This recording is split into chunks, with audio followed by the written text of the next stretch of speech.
ስምዖን ለማምላክ እንደዚህ ብሏት ነበር አይደለ? ሰይፍ ያልፍብሻል ብሏት ነበር። ታስታውሳለህ አይደለ? ይህን ቃል አይደለ? አስታውሳለሁ።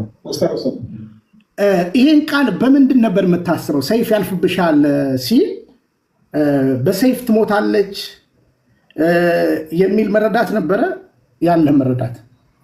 ያው መከራ እንደሚገጥማት የሚያመለክት ነገር ነው። ድንቅ። ስለዚህ እስቲ አንድ መዝሙር እንስማና ሁላችንም ሜዲቴት እናድርግ። ይህም መዝሙር ማለት ነው እናሰላስለው እና እኔ በጣም ልቤ ስለተነካ በዚህ መዝሙር አርብና ቅዳሜ አስባችሁታል? ጌታችንና መድኃኒታችን ኢየሱስ ክርስቶስ ባረፈ ጊዜ ለእናቱ አንዳንድ ደቀ መዛሙርቶች ጠፍተው ሄደዋል። አንዳንድ ደቀ መዛሙርቶችም ትዝ አይልህም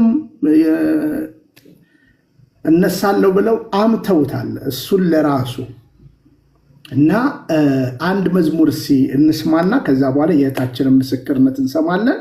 ከዛ በኋላ እንወያያለን። ዛሬ ስለ አምላክና ስለ ጸሎት ያሉኝ መረዳቶችን ሼር እናደርጋለን ማለት ነው። እንወያያለን በንጹህ ሕሊና ማለት ነው። እንግዲህ እኔ እማምነው ምንድነው ሰው ይጠይቅ ሰው ይመለስለታል። ቤተክርስቲያን መልስ አላት ብዬ አምናለሁ። በእያንዳንዱ ነገር ለደቂቃ አሁን ባለኝ ስታንድ በዚህ ቅድስት ቤተክርስቲያን ልጅነትን ያገኘሁበት በዚህ ቅድስት ቤተክርስቲያን ለምናገረው ለእያንዳንዱ ነገር ምንም እንትን የሚይዘኝ ነገር የለም፣ ሼም የሚይዘኝ ነገር የለም እና ግን ሰው ሁሉ ይሄን መረዳት ደግሞ እንዲረዳ ባክ ቱ ዘ ኦሪጂን ስንል ትክክለኛ እውነትን እንደምንናገር የምናሳይበት ነገር። በነገራችን ላይ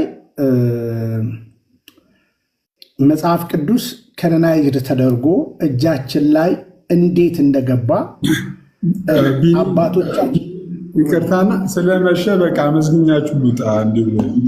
ሰላም ቢሮ ነኝ ያለሁት ቦታ ነው። ቴንኪው። የት ሀገር ያለው? አዲስ አበባ ነኝ ያለሁት። የአዲስ አበባ ልጅ ነህ? አዲስ አበባ ልጅ ነህ? ጎሽ። የት ቤተክርስቲያን ነህ? ሙሉ ወንጌል ነኝ። ሙሉ ወንጌል። ጥሩ። እንግዲህ እናወራለን። እሺ ቢኒ፣ ሰላሙኑ ደህና ደሩ። እንደየሰዓት አቆጣጠራችሁ ሰላሙኑ። ቻው። ቴንኪው። እየተገናኘን እንወያያለን። ችግር የለም ወንድም አለም። እሺ ፓስተር ቢኒ፣ እግዚአብሔር ያክብርልን።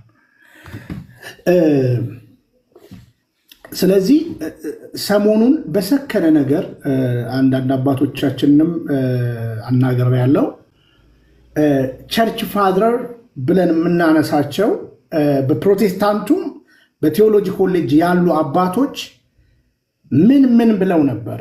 ከዛ በኋላ ስለ መጽሐፍ ቅዱስስ ከነናይዝድ ሲደረግ ምንን የተነሳበትን እያንዳንዱ ነገር እናነሳለን ማለት ነው። ቤተክርስቲያን ነበረች።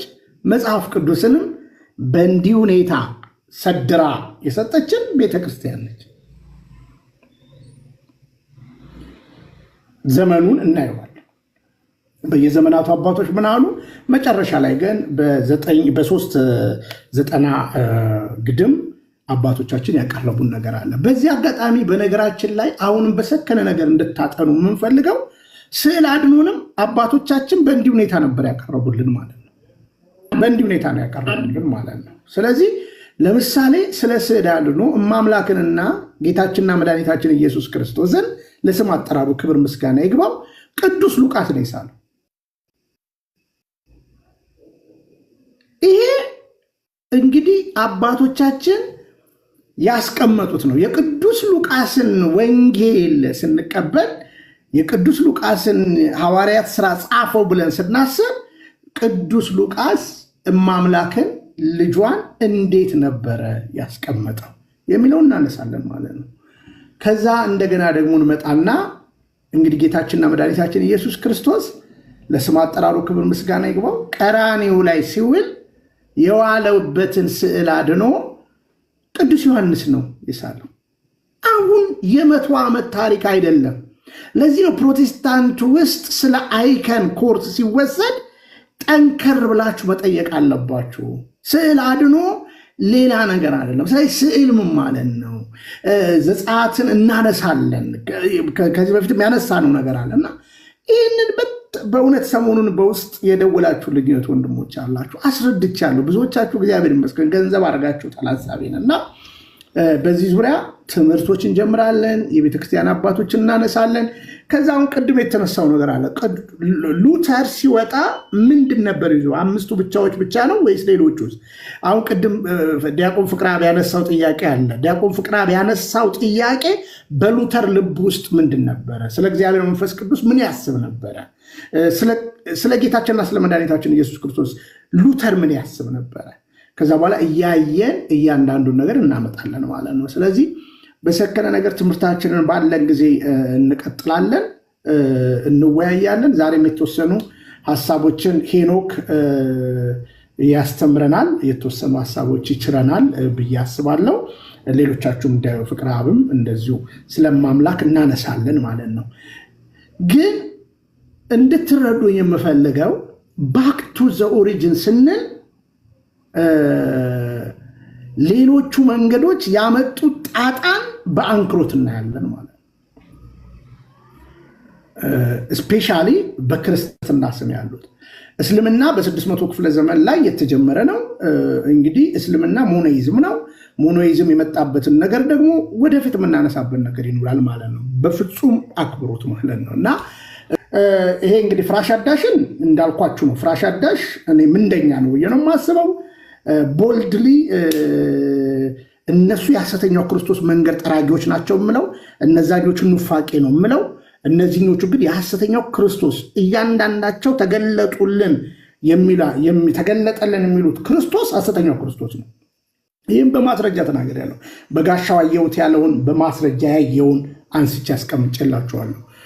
ቀለሜ አየው የሚለው ትዙ አየው የሚለው ሐሰተኛው ክርስቶስ ነው። ይህም በማስረጃ እንነጋገራለን ማለት ነው። ስለዚህ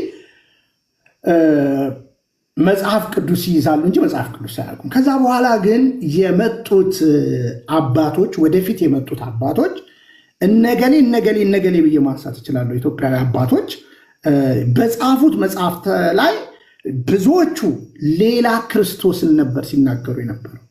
በደንብ ስሙ። ለምሳሌ በዚህ ቃል ላይ አትጨምራት ቀንስ ብለው ፕሮቴስታንቶች ይናገራሉ። ዘዳግምና ራእይ ላይ ነው ቃል ያለው።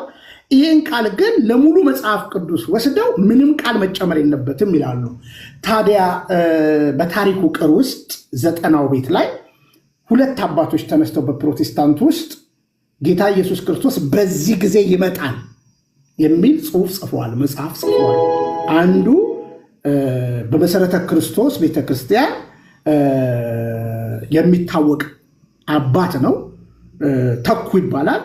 በዚህ ጊዜ ይመጣል፣ በ1999 ዓመተ ምህረት ይመጣል ኢየሱስ ክርስቶስ ብሎ የድፍረት ንግግር ተናግሯል። እምወዳቸውና የማከብራቸው ጋሽ በቄ ደግሞ እንደዚህ ተናግሯል። ግን ታዲያ ትርጉም ከኪስ የሉተር ትልቁ አደጋ ምንድን ነው ብላችሁ ካሰባችሁ ትርጉም ከኪስ ስለሆነ ነው። ሉተር መጽሐፍ ቅዱስን ሰው እንደፈለገ መተርጎም ይችላል የሚል የሉተር ጽንፍ በጣም ከባዱ ጽንፍ ያ ነው ብዬ ነው የማስበው ማለት ነው።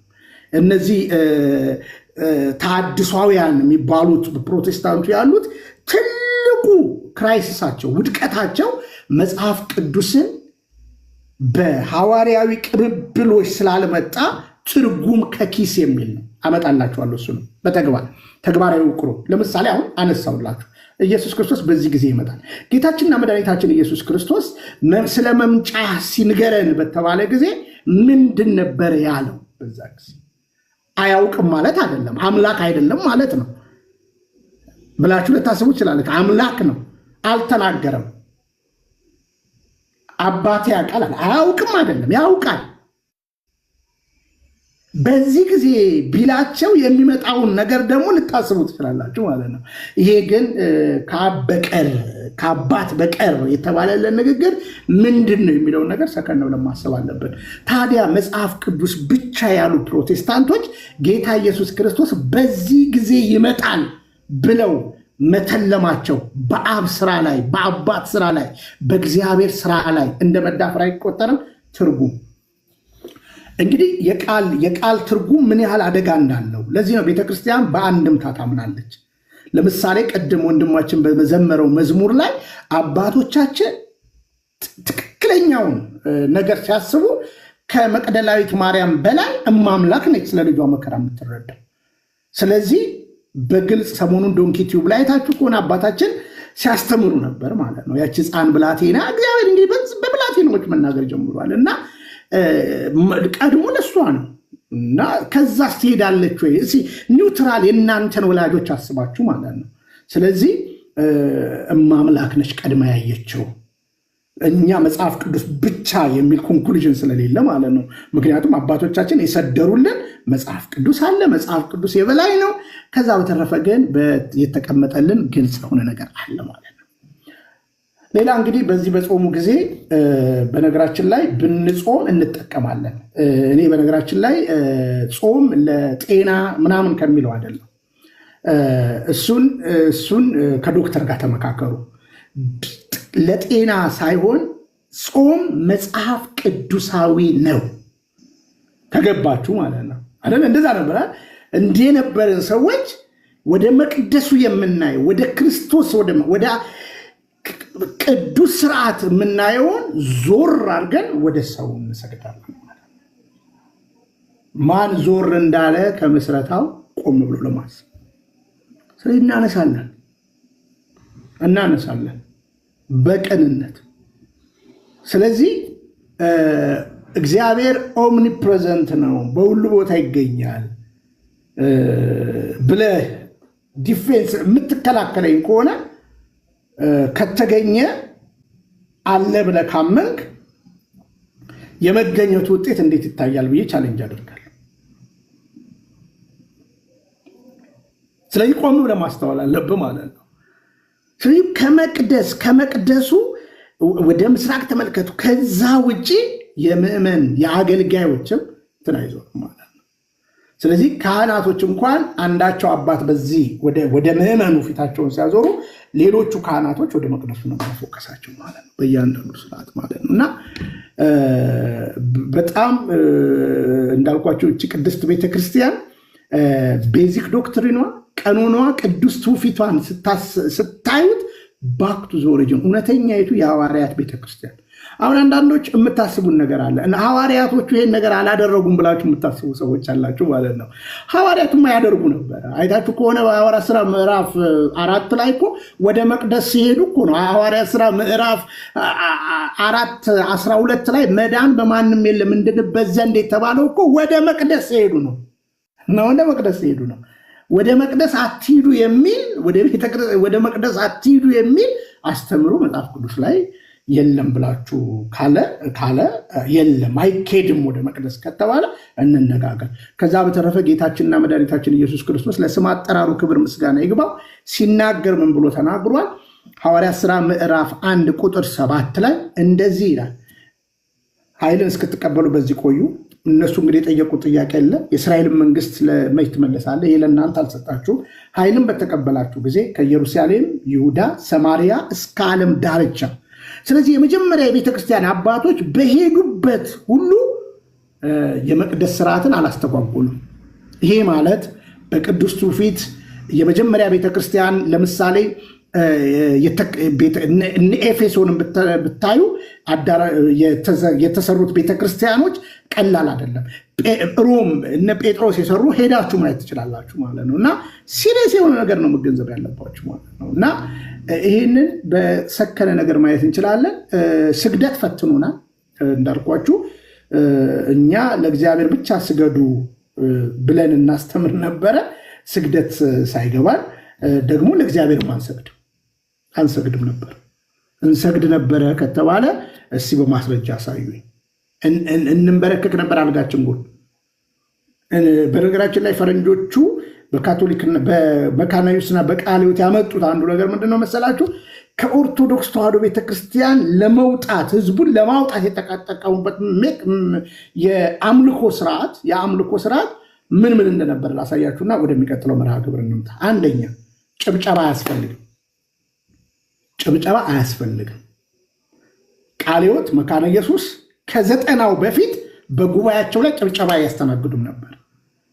እልልታ አያስተናግዱም ነበር። እልልል ማለት አይቻልም። በቃለ ሕይወትም በመካነ ኢየሱስ በማስረጃ ነው የምናገረው። በማስረጃ ነው የምናገረው። ከ90ው በፊት ጭብጨባ እልልታ አያስፈልግም።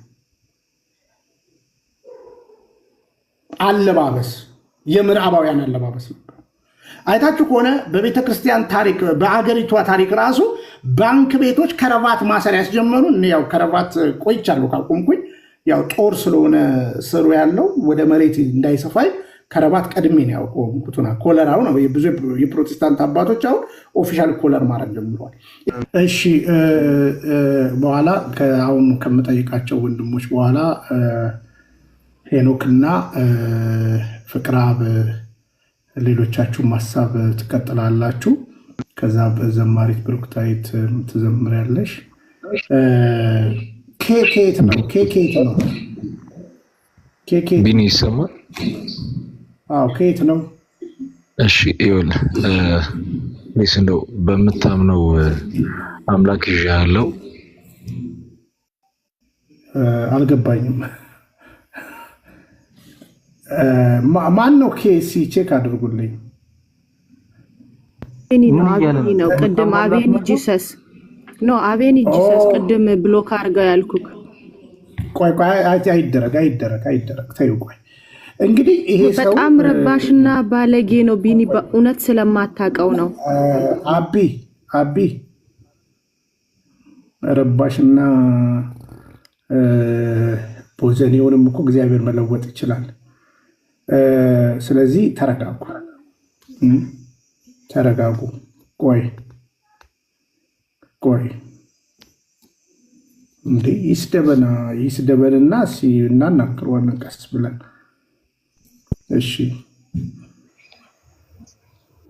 እሺ ረጋ ብለህ ስም ማን ነው? ቢኒ በጣም በመጀመሪያ ቆይ በመጀመሪያ እኔ ቤት መታል አይደለ? ረጋ በልና እኔ እንግዲህ ረጋ በል። ስም ማን ነው? ስምህን ብቻ ነገር። ሪል ስሜ አብነት ይባላል። አቤኒ ደግሞ የት ቤተ እምነት ነው? እኔ ወንጌላውያን አብያተ ህብረት ውስጥ አማኑኤል ሶስት ነው። አማኑኤል ህብረት ውስጥ ነው። እሺ ኢትዮጵያ ነው የምትኖረው? አዎ ኢትዮጵያ ውስጥ ነው። በጣም ጥሩ። እሺ አሁን እዚህ ፕሮፋይል ላይ የለጠፍካቸውን አባት ታውቃቸዋለህ? ቢኒዬ ቆይ አንድ ነገር ብቻ ልናገር ፍቀደልኝ። ቆይ እንድትናገር ለምጠይቅህ ጥያቄ መልስ ከሰጠህም በኋላ እማምንበት ከሆነ አሁን እንግዲህ ቅድም ሲሳይንም ማስገብቼው ሳወራ ነበረ። እኚህ አሁን ፕሮፋይል ላይ ያሉ አባት ታውቃቸዋለህ? በደንብ አውቃቸዋለሁ። ማን ይባላሉ? እስኪ ንገረን። ቢሾፕ ማርማሪያ ይባላል። ቢሾፕ ኢማኑኤል ማርማሪያ። የምን እምነት ተከታይ ናቸው? የአውስትራሊያ ኦርቶዶክስ። የአውስትራሊያ ኦርቶዶክስ ማስረጃ አለ? ኦርቶዶክስ መሆናቸውን ቢኒዬ፣ እኔ አሁን የገባሁት በግልጽ ለመናገር ቆይ ወንድሜ ቆይ ረጋ በል። እሺ ረጋ በል ወንድሜ። ከሚዩት ካደረኩ ሚዩት አድርገህ ቁጭ በል። እሺ ከዛ በኋላ ከኔ ጋር በደንብና ራስህ ሚዩት አድርግ። ራስህ ሚዩት አድርግ። ረጋ በል። አሁን ረጋ ብለህ እየሰማኝ ነው አይደለ? እሺ ብለህ ከተቀመጥክ ረጋ በል። እንዳታወርዱት። እየሰማኝ ነው አይደለ? የአውስትራሊያ ኦርቶዶክስ ቤተክርስቲያን አገልጋይ ናቸው ብለህናል አይደለ? ካለኝ ኢንፎርሜሽን እርግጠኛ አይደለም። ቆይ በቃ የአውስትራሊያ ቆይ ታዲያ እርግጠኛ ካልሆንክ ለዚህ እኮ ነው እርግጠኛ የሆነውን ክርስቶስን እወቁት እያለን ያለ ነው። እና ሲረጋ ብላው ሚዩት አድርግ። ራስህ ሚዩት አድርግ። ጎበዝ። እሺ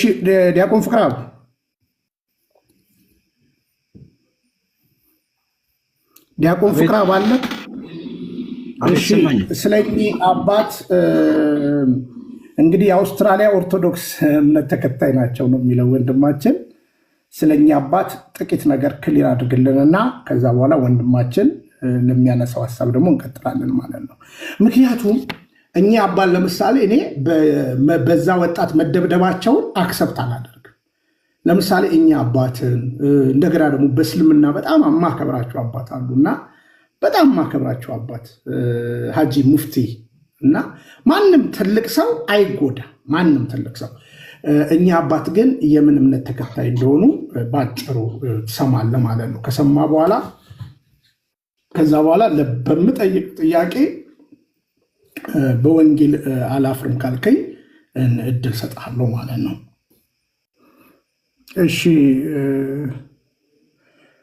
አብነት አቤት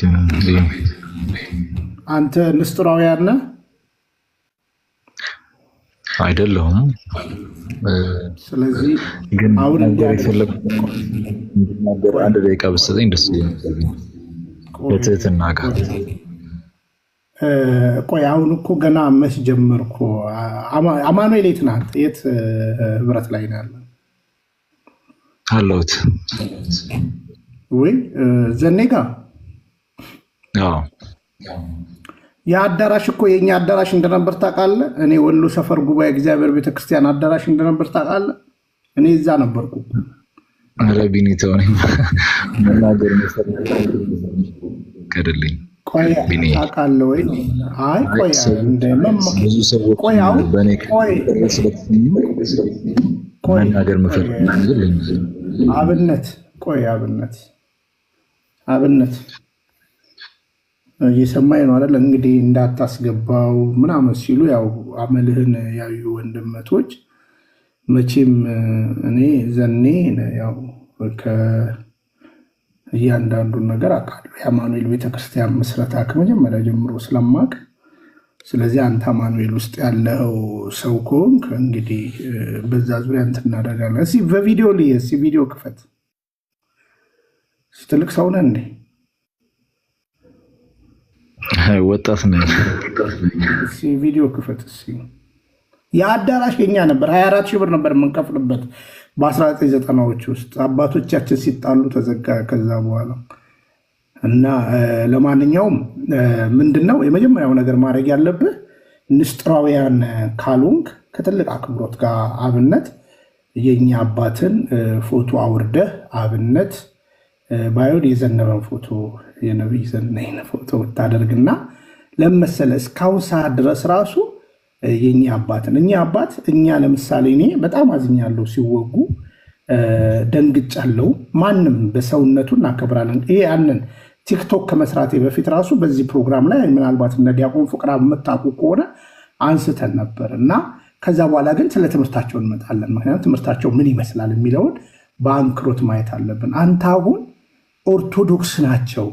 አይ ብዙ አማኑኤሎች የወጡበት ሚስጥር በመሰለኝ ነው፣ በማስረጃ ነው የምነግርህ። በነገራችን ላይ ከምስረታው ጀምሬ ሀረርንም ናዝሬት ወንጂንም አንስቼ ላወራ እችላለሁ እና ተምብሌን እንትንን ፒክቸርን ቀያየርና ስምህን አስተካክለውና ከዛ በኋላ የምትጠይቀኝ ጥያቄ ካለ እኔን በተመለከተ ነው ጥያቄ አለ ነው አይደለም? ቢኔ ምን ሀፕን አደረገ ላይ ፈለገ ቤት እየተወያየን በነበረበት ሰዓት ላይ ብዙ ቤቶች ላይ ሀፕን አድርጓል ነገር ዘሪቱ መዝሙር መድን ሌሎች ያድናል የሚለው መዝሙር ተከፍቶ ማለት ነው እና ለዛ ነገር ዳይሬክትሊ ተጠይቆ ያለው ብዙ ሰዎችም አሁን እያሰቡ ያሉት እየከፈትኩ እንደሆነ እኔ ለሰው አይደለም የምኖረው ሌላ አምላኬ ነው ማለት ፈጣሪ የሚባል ነገር አንተ ጋር ባረግ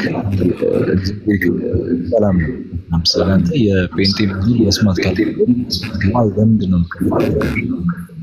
ነገር እንደዚህ ማስብ ሰውና እንዴት አቆንጆ ጌታ ይኸው በሚያኝ አምላክ ፊት ነው የምመለው ማለት ነው።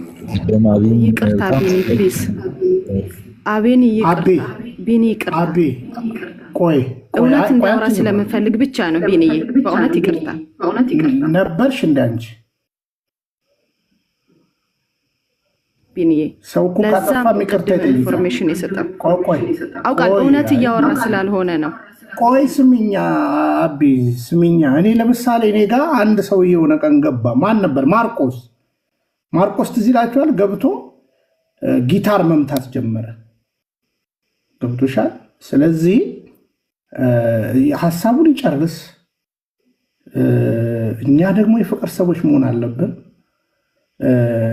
እኔ በመጠየቀው ጠይቀዋለሁ አሁን የሆነ ጊዜ በጠበጠ ስለተባለ በጥባጭም ይቀየራል ብሎ ደግሞ ማመን አለባችሁ ለሰው አይደለም ሰው እንዲቀበለኝ ሳይሆን አሁን አብኝ ተቀበለችኝም አልተቀበለችኝም እኔ ለሰው አይደለም በቃ ይሁን በሚያየን ጌታ ፊት ያለው እኔ አንዳች ያለ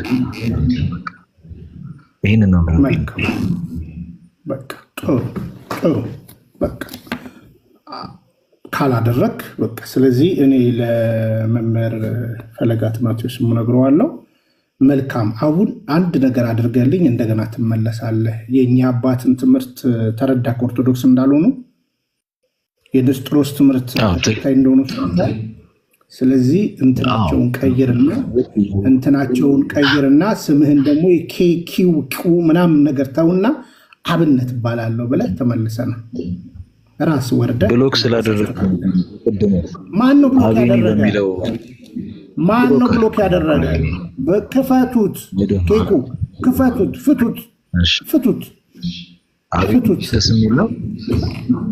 አቤን ኢየሱስ በነገራችን ላይ መዝሙሩ የዘሪቱ መዝሙር ላይ ነው ያድናል ኢየሱስ ያድናል የሚለው ላይ ነው ጥያቄ ነበረ እሱ እያወራ ነው ኖርማል ነበረ አሁን ለምሳሌ ለመዳን በስራ ነው ወይስ በእምነት የሚለው ላይ እያወራ ነበርና ተከፈተ ሰደን ማለት ነው በቃ የሚገርም አውርዶ ነበር እኔ ከነበርኩበት አውርዶ ነበረ አላል ማውረድ ትችላለ ገስት ቤት ከመጡት አውርዶኝ መዝሙር ቀጥሏል እኔ ከፈትኩት ቢሆን አሁን እኔ እያወራ ማለት ብታወርደኝ ድምጼ ይቆማል አይደል ያ ነገር ግን እየቀጠለ ነበርና I don't know how it happens በቃ እንዴት happen እንዳደረገ ግን በጊዜው ማቀው ነገር በቃ አሁን በነገራችን ላይ እህት ዘሪቱ ነው በውስጥ በቴሌግራም ብዙ ጊዜ ተጻጽፍ ያለው ከዘሪቱ ጋር ማለት ነው እና ያድናል ኢየሱስ ያድናል ያለሽው መዝሙር ገብቶሽ ነው ወይ የትኛው ኢየሱስ ብዬ ጠይቄያታለሁ በመሰረቱ ዘሪቱ የፈረንጆች ነው የምትከተለው እንጂ እውነተኛ የቤተክርስቲያን ትምህርትን አታውቀውም በግልጽ ነገር ማለት ነው እሷ የምትልክልኝ የፈረንጅ ስብከት ነው እኔ ደግሞ የፈረንጅ ስብከት አልወድም ቋንቋም ችግር ስላለብኝ ብቻ ሳይሆን ድሮ ፈረንጆች በአንድም በሌላ በቤተ ባሴምብልስ ኦፍ ጋድ ቸርች ማን በየማነሳ ነገር አለ አሁን ኬኩ ይከፈተው የብሎክ ያደረጋችሁት ፍቱትና በትክክለኛው በኋላ ሐሳብ ይሰጣል በእምነት ብቻ የሚል አቋምን ይዘት መጣለ ውሃ እየጠጣህ አቢ በቃ አላደረኩም አላደለ ምህረት አርጊለት በቃ ወንድምሽ አይደለ እንዴ እየሰማሽ ነው አይደለ እየሰማው ነው ቢኒዬ ይሁንለት ችግር የለውም አቢ ለኡጋንዳ መድኃኔዓለም ቤተክርስቲያን $100 ጻፊ እሺ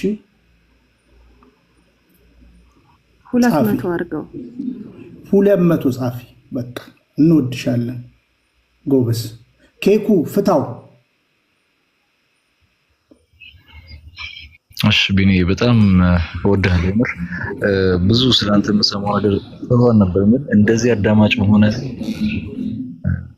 በቃ አፕሪሺየት በነገራችን ላይ አብነት ኤኒ የፕሮቴስታንት ስኮላር ኤኒ የፍራሽ አዳሽ ስኮላር ለምሳሌ እናንተ ቤተክርስቲያን አማኑኤል ቤተክርስቲያን ከምስረቷ ጀምሮ አቃታለሁ ማለት ነው ከምስረቷ ጀምሮ መጀመሪያ እነ ሐዋርያው አለማየሁ ዳንኤል ሲወጡ ለምን ወጡ ምንም ኪቦርድ አምሯቸው ነው የወጡ ጥያቄያቸውም የኪቦርድ ነው ዶክትሪን አይደለም በማስረጃ ለዚህ ነው ኤኒ ፕሮቴስታንት ስኮላር ከኔ ጋር በሐሳብ ሌልና ማውራት ከፈለገ ይምጣ እምለው ለዛ ነው ስለዚህ አሁንም አንተ በእምነት ብቻ የሚል አቋም ካለ በእምነት ብቻ የሚል አቋም ካለ ፕሮፋይልን አስተካክልና እድሉን ሰጥሃለሁ ማለት ነው። ስለዚህ የትኛው ኢየሱስ የሚለውንም እናነሳለን በስም ይመጣሉ ስለሚል ማለት ነው። እና ይህን ከትልቅ አክብሮ ጋር ተረዳን። እኔ ቀለሜ ቢመጣ ትዝታው ቢመጣ ትዙ ቢመጣ ማንንም ያለ ሳላናገር ተናግሬ አላቅም። አቢ ተመልሰሽ ግቢ፣ አቢ ተመልሰሽ ግቢ። ስለዚህ ብዙ ትዕግስት ስራ ያስፈልገናል። በትዕግስት ነገሮችን ማየት አለብን። ስለዚህ ይሄ ነው ኬኩ። ከሰማኸኝ ፍታው፣ ከዛ በኋላ ተመልሰህ ትመጣለህ። እሺ ቢኒ እየተባረክ በዛኛው አካውንት ይገናኝ። እሺ ይገረም እንደምን አለ? ይገረም ከሳውዝ አፍሪካ ነው። እግዚአብሔር ይመስገን። እንዴት አላችሁ ሁላችሁም? እግዚአብሔር ይመስገን። እግዚአብሔር ይመስገን። ሳውዝ አፍሪካ ነው። እያ ትዝ አለህ? አያረሳም። አላረጀውም እኮ ማለት ነው። ይገርም ነው። ዝንጋኤ የለብህም። ዝንጋኤ ይባላል በግዕዝ መርሳት መርሳት የለብህም ማለት ነው በአንተ ዘንድ። እሺ ደህና ናችሁ ሁላችሁ? እግዚአብሔር ይመስገን። በሳውዝ አፍሪካ ትንሳኤ እንዴት ነበረ? ትንሳኤ እንዴት ነበረ? እግዚአብሔር ይመስገን በጣም ጥሩ ነበር። መልካም። እሺ ከልብ እናመሰግናለን። ወደ ሄኒ ጥቂት ሀሳብ እንዲቸረን ከመውሰዴ በፊት እንዳልኳችሁ ቤተክርስቲያን መልስ አላት። አንዳንዱ ሰዎች ምናልባት ሰውን የምትረዱበት ነገር ትዕግስት መታየት አለበት። ስለ ክርስቶስ ቤተክርስቲያን፣ ስለ ቅድስት ቤተክርስቲያን እየተሰደብን እየተጠላን ብዙ ነገር እየደረሰብን ነው የምንኖረው እና እውነት ለመናገር በቅንነት እንድትረዱ የምፈልገው እኔ ጠፍቼ የተመለስኩ ሰው ነኝ። ስለዚህ ጠፍቶ መመለስን ከማናችሁም በላይ እረዳለሁ እና አንዳንድ ጊዜ ታውቃላችሁ የኔ ፕላትፎርም ላይ እዚህ ቦታ ላይ የሆነ ጊዜ ላይ ሁሉንም ፍቷቸው ላሉ የታሰሩትን ማለት ነው። ዩቲዩብ ላይ ታስታውሱ ከሆነ ማለት ነው ዩቲዩብ ላይም በዛ ዘመን ፍቷቸው ላሉ ይፈቱ፣ ከዛ ይፈቱ፣ ይሳደቡ። ስድብ የአውሬው ነው፣ ስድብ ከክፉ ነው፣ ይሳደቡ። ከዛ በተረፈ የዚህ ቤትን ሕግ ማወቅ ከፈለጋችሁ እኔ በዚህ ቤት ላይ ወንድሞችና እህቶች አብረውኝ ይኖራሉ። ይሄ ቤት ግን ባክ ቱ ዘ ኦሪጅን ሃይማኖታዊ፣ ፖለቲካዊ፣ ማህበራዊና ኢኮኖሚያዊ ነገር የሚያወሳው የዚህ የምታዩት ሰውዬ ፕላትፎርም ነው። በደንብ እንድትረዱ የምፈልገው ማለት ነው። ከዛ በተረፈ እኔ ሰድቦኝ የቤተክርስቲያን ትምህርት ሰው እንዲገባው ፈልጋለሁ። እኔን በድንጋይ ወግሮኝ የቤተክርስቲያን ትምህርት እንዲገባው ፈልጋለሁ። ነገርኳችሁ። በሀሳብ ልዕልና ካመኑ እነ ቀለመወርቅ አተንፍሱ ይምጡ፣ እነ ትዝታው ይምጡ። የሚያሳፍር ነገር የለንም። አባቶቻችን እኮ ስለ ክርስትና፣ ስለ ቤተክርስቲያን፣ ስለ ክርስቶስ የከፈሉትን ዋጋ አጥሉ።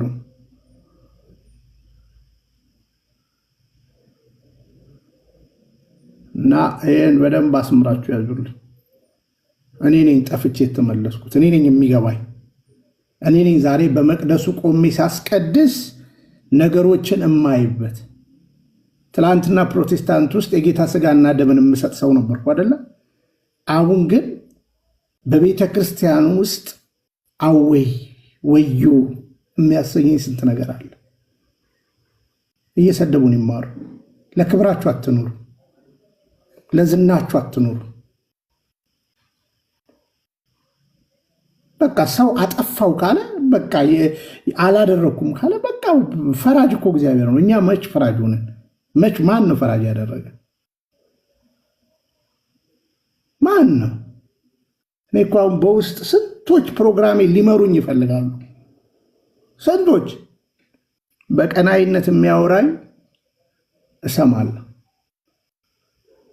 እኔ አሁን አላቅም ማንን ነው እና እኔ የሆነ ሰው ገብቶ ባልቻን አስገባልኝ ተኮላን አስወጣልኝ ስላለኝ እንዲህ ማደርግ ሰው አይደለም። እኔ እኮ 48 ዓመት እኮ ነው። እየተቀጠቀጥን ቤተክርስቲያን ትውልድ እንዲገባው ነው የምንፈልገው። እናት እንዲቱን ምናምን ብሎ የሚጽፍብኝ ሰው አለ። በውስጥ ባሳያችሁ አላያችሁትም? ትዝታው ምን እንዳለኝ አላያችሁት? እና አዝናለሁ። አንዳንዶች የዚህ ቤት ህግ አልገባችሁ። ማናዚም ጣለባችሁ። ቅድም በጸሎቱ ነግሬያቸዋለሁ። ወደ መቅደሱ የነበረውን ወደዚህ ዞሮ የሚያስ ትምህርት ችግር ብዬ ነው የመጀመሪያ ከትልቅ ሪስፔክት ጋር መወያየት ይችላል። ሁለተኛ የሐሰተኛው ክርስቶስ መንገድ ጠራጊዎች አሉ ብዬ አምናለሁ።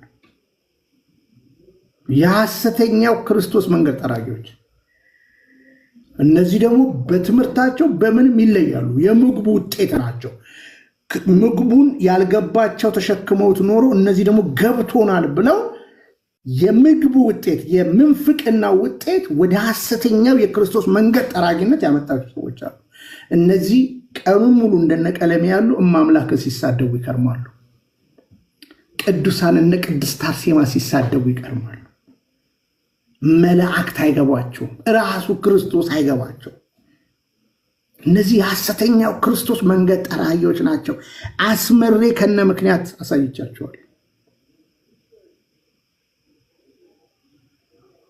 ሶስተኞቹ እውነቱ ገብቷቸው ተረድቷቸው መጽሐፍ ቅዱስ ላይ ሁለት አምላክ አለ፣ አንዱ እኔ ነኝ፣ ሁለተኛው ገንዘብ ነው እንዳለ ጌታ ኢየሱስ ክርስቶስ እውነቱ ገብቷቸው ለገንዘብ ሲሉ ህሊናቸውን የሸጡ አሉ። እነዚህን ደግሞ 1 2 3 4 ብዬ ከዚህ በፊት አስረድቻቸዋለሁ። ግለሰቦቹ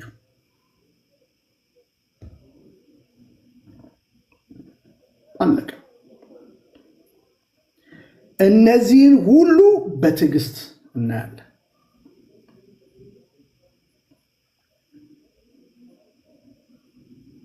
ከቻለን እናስተምራለን፣ ከቻለን እንወያያለን፣ ከቻለን ቤተክርስቲያን የያዘችውን እውነት በሚያሳዩ ወንድሞቻችን እንገዛ።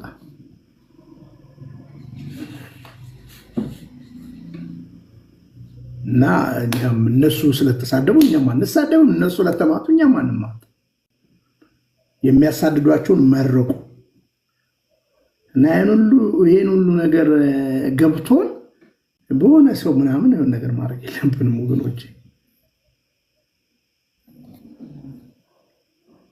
የዚህ ቅድስት ቤተክርስቲያን የአባቶቻችን ትግል ሃይማኖትን ለማጽናትና ሀገርን እንደ ሀገር ለማቆም ነው። ይሄ ብዙዎቻችሁ አልገባችሁም። ሃይማኖትን እንደ ሃይማኖት ለማጽናትና ሀገርን እንደ ሀገር ለማቆም ነው የቅድስት ቤተክርስቲያን ትግል። ሊያጠፏት ደግሞ የሚመጡት ሃይማኖትን ለማጥፋትና ሃይማኖቷ ስትጠፋ ሀገር እንደምትጠፋ የሐሰተኛው ክርስቶስ የሶዶማዊ ክንውን ጎረቤት ሀገርን የሚያቃጥል ነገርን የሚከውኑ ናቸው። አሁን ያለውባት ከረንት ባለውባት ኡጋንዳ በግልጽ የምነግራችሁ ግብረ ሰዶም የሆነ ሰው ከታየ በሞት ቅጣት ነው የሚቀጣው። ዛአዶን ያለ አጠገቤ በሞት ነው የሚቀጣው። አላጸደቀችም። የእኛ መንግስት ግን ፈርሟል።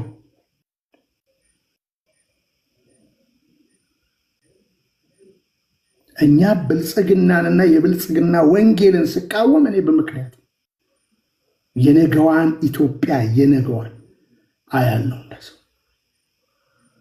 ክርስትናን ለማጥፋት የሚደረግ እውነተኛይቱን የክርስቶስ ቤተክርስቲያንን ለማጥፋት የሚደረግ ነገር እንዳለ በማስረጃ ነው የምናገር እና እንትን አትበሉ። ለዚህ ነው አንዳንዶቻችሁ እንትን ልታረጉኝ ትፈልጋላችሁ፣ እንደ የሆነ ክለብ ውስጥ ልከቱኝ ትፈልጋላችሁ። እኔ የ86ቱን ብሔር ብሔረሰብ ነኝ። የተጎዳ ብሔረሰብ ዛሬ ብልንገራችሁ በአማራ ክልል የሚደረገውን መንግስት የሚያደርገውን ክንውን አወግዛለሁ። ልክ አይደለም ብዬ እናገራለሁ። መንግስት እንትን ብለህ እንደገና ሲስተምን ማስተካከል አለብን። ከዛ በተረፈ የብልጽግና መንግስት ከተፈራረመው ነገር ብቻ ሳይሆን ከሚያደርገው ነገር እቃወም። በማስረጃ ነው የምቃወመው። በደመ ነፍስ አልናገርም። ከስር መጀመሪያ ስር ከተፈታው በኋላ ለትግራይ ለነ ቢንያም ምሩጽ ምናምን ያው ቪዲዮ ማየት ትችላላችሁ። ቀድሜም ህዋትን አልደግፍም፣ ኦህዴድን አልደግፍም፣ ብአዴንን አልደግፍም። እና ያን በቀንነት እንድትሰሙኝ ይሁን። ስለዚህ ጥቂት ደቂቃ ወንድሜ ሄኖክ ስለ ሜሪዮሎጂ ስለማምላክ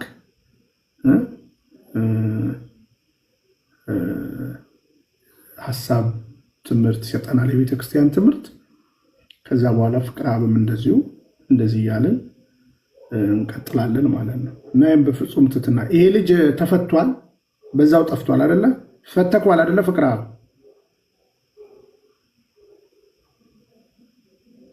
በዛኛው መጣለ ብሎ በዛኛው ተፈቷል። ይሄ ተፈቷል፣ ይሄኛው ተፈቷል። ያኛው በዛኛው መጣለ ብሎ በዛኛው አካውንት ሊመጣ ይሄ በቃ ሲመጣ እናስገባዋለን። ምንም ችግር የለም። እሺ ሄኔ ያለክ አዋላውኝ ቢኒ ቀጥልሽ። እሺ በድጋሚ እንደምን አመሻችሁ፣ እንደምን ቆያችሁ። ክርስቶስ ተንሥአ በአብይ ኃይል ወስልጣን አሰሮ ለሰይጣን አጋዞ ለአዳም ሰላም የሰኮነ ፍስሐ ወሰላም። የተወደዳችሁና የተከበራችሁ የልዑል እግዚአብሔር ቤተሰቦች በወደደን ባፈቀረን እስከ መስቀል ድረስ ዋጋ በከፈለልን በጌታችን በአምላካችን በመድኃኒታችን በኢየሱስ ክርስቶስ ፍጹም ሰላም ሰላም እላችኋለሁ። እንደምን ቆያችሁ፣ እንደምን አመሻችሁ፣ እንደምን ዋላችሁ፣ እንደያላችሁበት ሰዓት አቆጣጠር ሁላችሁንም ሰላም እላለሁኝ። ኦኬ እንግዲህ የተነሳው ርዕስ እጅግ በጣም ረቂቅ ነው፣ ድንቅ ነው፣ ጥልቅ ነው። ስለዛ ምናልባት እግዚአብሔር አምላክ በፈቀደልን እግዚአብሔር አምላክ በገለጠልን መጠን ለጥቂት ደቂቃ እንነጋገራለን ማለት ነው። ያው ነገረ ማርያም ሲነሳ ያው በቤተክርስቲያናችን አስተምህሮት ማንኛውም ነገር ቤዝ እንዳለው መሰረት እንዳለው ግልጽ ነው። ስለዛ በቀጥታ ከአዳም መውደቅ ጋር ተያይዞ አባቶቻችን ሊቃውንት መተርጉማን የሚያስቀምጡት ብዙ አስተምህሮት ረቂቅ ምስጢራት አሉ። ከቅድስናዋ ከልዕልናዋ እግዚአብሔር አምላክ ከሰጣት ጸጋና በረከት ብጽዕና ተነስተው አባቶቻችን ሊቃውንት በተለያየ አይነት መልኩ እንግዲህ ሲገልጡት ቆይተዋል ማለት ነው። ስለዛ እንግዲህ በኦሪት ዘፍጥረት ምዕራፍ 3 ጀምሮ እንዳየነው የአዳም አወዳደቅና ከገነት ከተሰደደ በኋላ እንግዲህ ተስፋ የሚያደርገው መዳን በእግዚአብሔር ወይም ከእግዚአብሔር ዘንድ ይጠብቅ ነበረ። ያው አዳም ከተባረረ በኋላ እንግዲህ ወደ ገነት ተመልሶ ለመግባት በንስሐ እንደጠየቀ በዚህ በመቃብያን መጽሐፍ ላይ ተጠቅሷል ማለት ነው። ስለዛ እንግዲህ በሔዋን ምክንያት ከገነት ተባሯል። እንግዲህ ተመልሶ በሔዋን ምክንያት ሊገባ እንደሚችል ተነግሮታል ማለት ነው። እሺ ስለዛ እንግዲህ 5500 ዘመን በዲያብሎስ ባርነት ተይዞ ሲሰቃይ የነበረ አዳም ተስፋ የሚያደርጋትን እንግዲህ ገነት ዳግም ለመውረስ ለመቀበል ብዙ እየጠበቀ ነበረ በሲኦል እንዲሁ ልጆቹን ይዞ። ዘመኑ በተፈጸመ ጊዜ ጌታችን አምላካችን መድኃኒታችን ኢየሱስ ክርስቶስ እሱ እግዚአብሔር እንግዲህ መልአኩ ቅዱስ ገብርኤልን እንግዲህ ሂድና ለጽዮን ልጅ ለድንግል የእግዚአብሔር የባህሪ ልጅ ወደ አንቺ መጥቶ ኃይለ ልዑል ወልድ ስጋሽን ለብሶ ሰው ይሆናል ብለህ ንገራት ብሎ በዚህ በተለይ በታኅሳስ ወር የሚነበብ ብስራተ ገብርኤል የሚባል መጽሐፋችን ላይ ወይም ደግሞ በተአምረ ማርያም ላይ የምናገኘው ነው የሚሆነው ማለት ነው። ስለዚህ ደንቆሮች የሚሰውበት፣ ዲዳዎች የሚናገሩበት፣ ዕውራን የሚያዩበት፣ ሙታን የሚነሱበት፣ ለምጻሞች የሚነጹበት፣ አንካሶች እንግዲህ የሚሄዱበት፣ በጨለማ ውስጥ ያሉ ሁሉ ብርሃንን የሚያዩበት ጊዜ ደረሰ ብሎ ነግሮታል። ቅዱስ ገብርኤልም እንግዲህ ይህንን ሰምቶ በግንባሩ ተደፍቶ ልዑል እግዚአብሔርን ጌታ ሆይ የምትነግረኝ ይህ እንደምን ሊሆን ይችላል ብሎ ጠይቆት ነበረ። ጌታም የጀመርኩት ቸርነት ፈጸምኩኝ፣ የወይን ግንድ ይቆረጣል። እንግዲህ ወልደ እግዚአብሔር እንግዲህ በስጋ እንደሚሞት ወይራም ከበለስ ጋር ይተከላል፣ መስቀል ይተከላል፣ ቅጽሮችም ይቀጸራሉ። እንግዲህ ምግባር ሃይማኖት ጋር ይሰራል። እንግዲህ የሌፍና የሌሚ ወገን ይነሳል። ገብርኤል ወይ ሄደህ ለዳዊት ልጅ እግዚአብሔር ከአንቺ ጋር ነውና ደስ ይበልሽ ብለህ አብስራት ብሎ ነግሮታል ማለት ነው። እንግዲህ ብርቱ የሆነ እርሱ በእኔ ነው የሚለው በእኔ ታላቅ ስራን አድርጓልና። ስለዚህ እግዚአብሔር አምላክ የሰውን ልጅ ለማዳን ከሰማያት ሰማያት ወርዶ ወደ እመቤታችን ወደ ቅድስት ድንግል ማርያም መጥቷል። ስለዚህ በእርሷ ብርቱ የሆነ ታላቅ ስራን ሰርቷል። ምን የማዳን ስራን ሰርቷል ማለት ነው። ምንድነው ይሄ ስራ? ብርቱ ነው፣ እጅግ በጣም ድንቅ ነው ማለት ነው። ስለዚህ በእመቤታችን በቅድስት ድንግል ማርያም ሰርቷል። ብርቱ የሆነ ስራ በእኔ ሰርቷል ስትል ራሷን ባሪያ ብላ ጠርታ ነው። በነገራችን ላይ እመቤታችን ቅድስት ድንግል ማርያም እንደምታስተውሉት እንደምታውቁት የኢሳይያስን ጥቅል እያነሳች ታነብ ነበር በቤተ መቅደስ። በዚያም ሳለች ይህን ስታነብ ይቺ ሴት ማናት? ባሪያዋ፣ ገረዳዋ፣ አገልጋይዋ በሆንኩ እያለች ትመኝ ነበረ። በዚህ ትህትናዋ እግዚአብሔር አምላክ መርጧታል ማለት ነው። ስለዚህ ምንድን ያለው እስመ አርያ እግዚአብሔር ምን አለ? ለጽዮን አለ። ጌታችን አምላካችን መድኃኒታችን ማንን መረጠ? እመቤታችን ቅድስት ድንግል ማርያምን መረጣት። ምን አላት? ጽዮን አላት። እስመ አርያ እግዚአብሔር ለጽዮን ወአብደራ ከመ ትኩኖ ማሂደሮ ዛቲ ይእቲ ምዕራፌ ለዓለም። እግዚአብሔር ጽዮንን ምን ብሏታል? መርጧታልና ማደሪያ ትሆነው ዘንድ ወዷታልና እንዲህ ብሎ ምን አለ? ይህቺ ለዘላለም ማረፊያዬ ማደሪያዬ ናት፣ መርጫታለሁና በዚች አድራለሁ ብሎ በመዝሙር 131 ከቁጥር 13 እስከ 14 ተናግሯል ማለት ነው። ስለዚህ ጌታችን አምላካችን መድኃኒታችን ኢየሱስ ክርስቶስ እመቤታችን ቅድስት ድንግል ማርያምን መርጧታል ማለት ነው። ለምን መረጣት ቢሉ እንግዲህ እመቤታችን ቅድስት ድንግል ማርያም እናታችን እመቤታችን ቅድስት ድንግል ማርያም አምላካችን እግዚአብሔር ሲመርጣት ሊቃውንት አባቶቻችን ይህንን በተለያየ ወይ ያስቀምጦታል። ቅዱስ አትናቴዎስ ምን ብለዋል?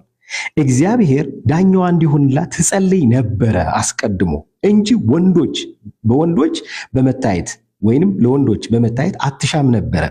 ከሴት ሁሉ በተለየ ሁኔታ በትህትና አንገቷን ደፍታ ትኖር ነበረ። ስለዚህ ከቤት ለመውጣት አትቸኩልም ነበረ።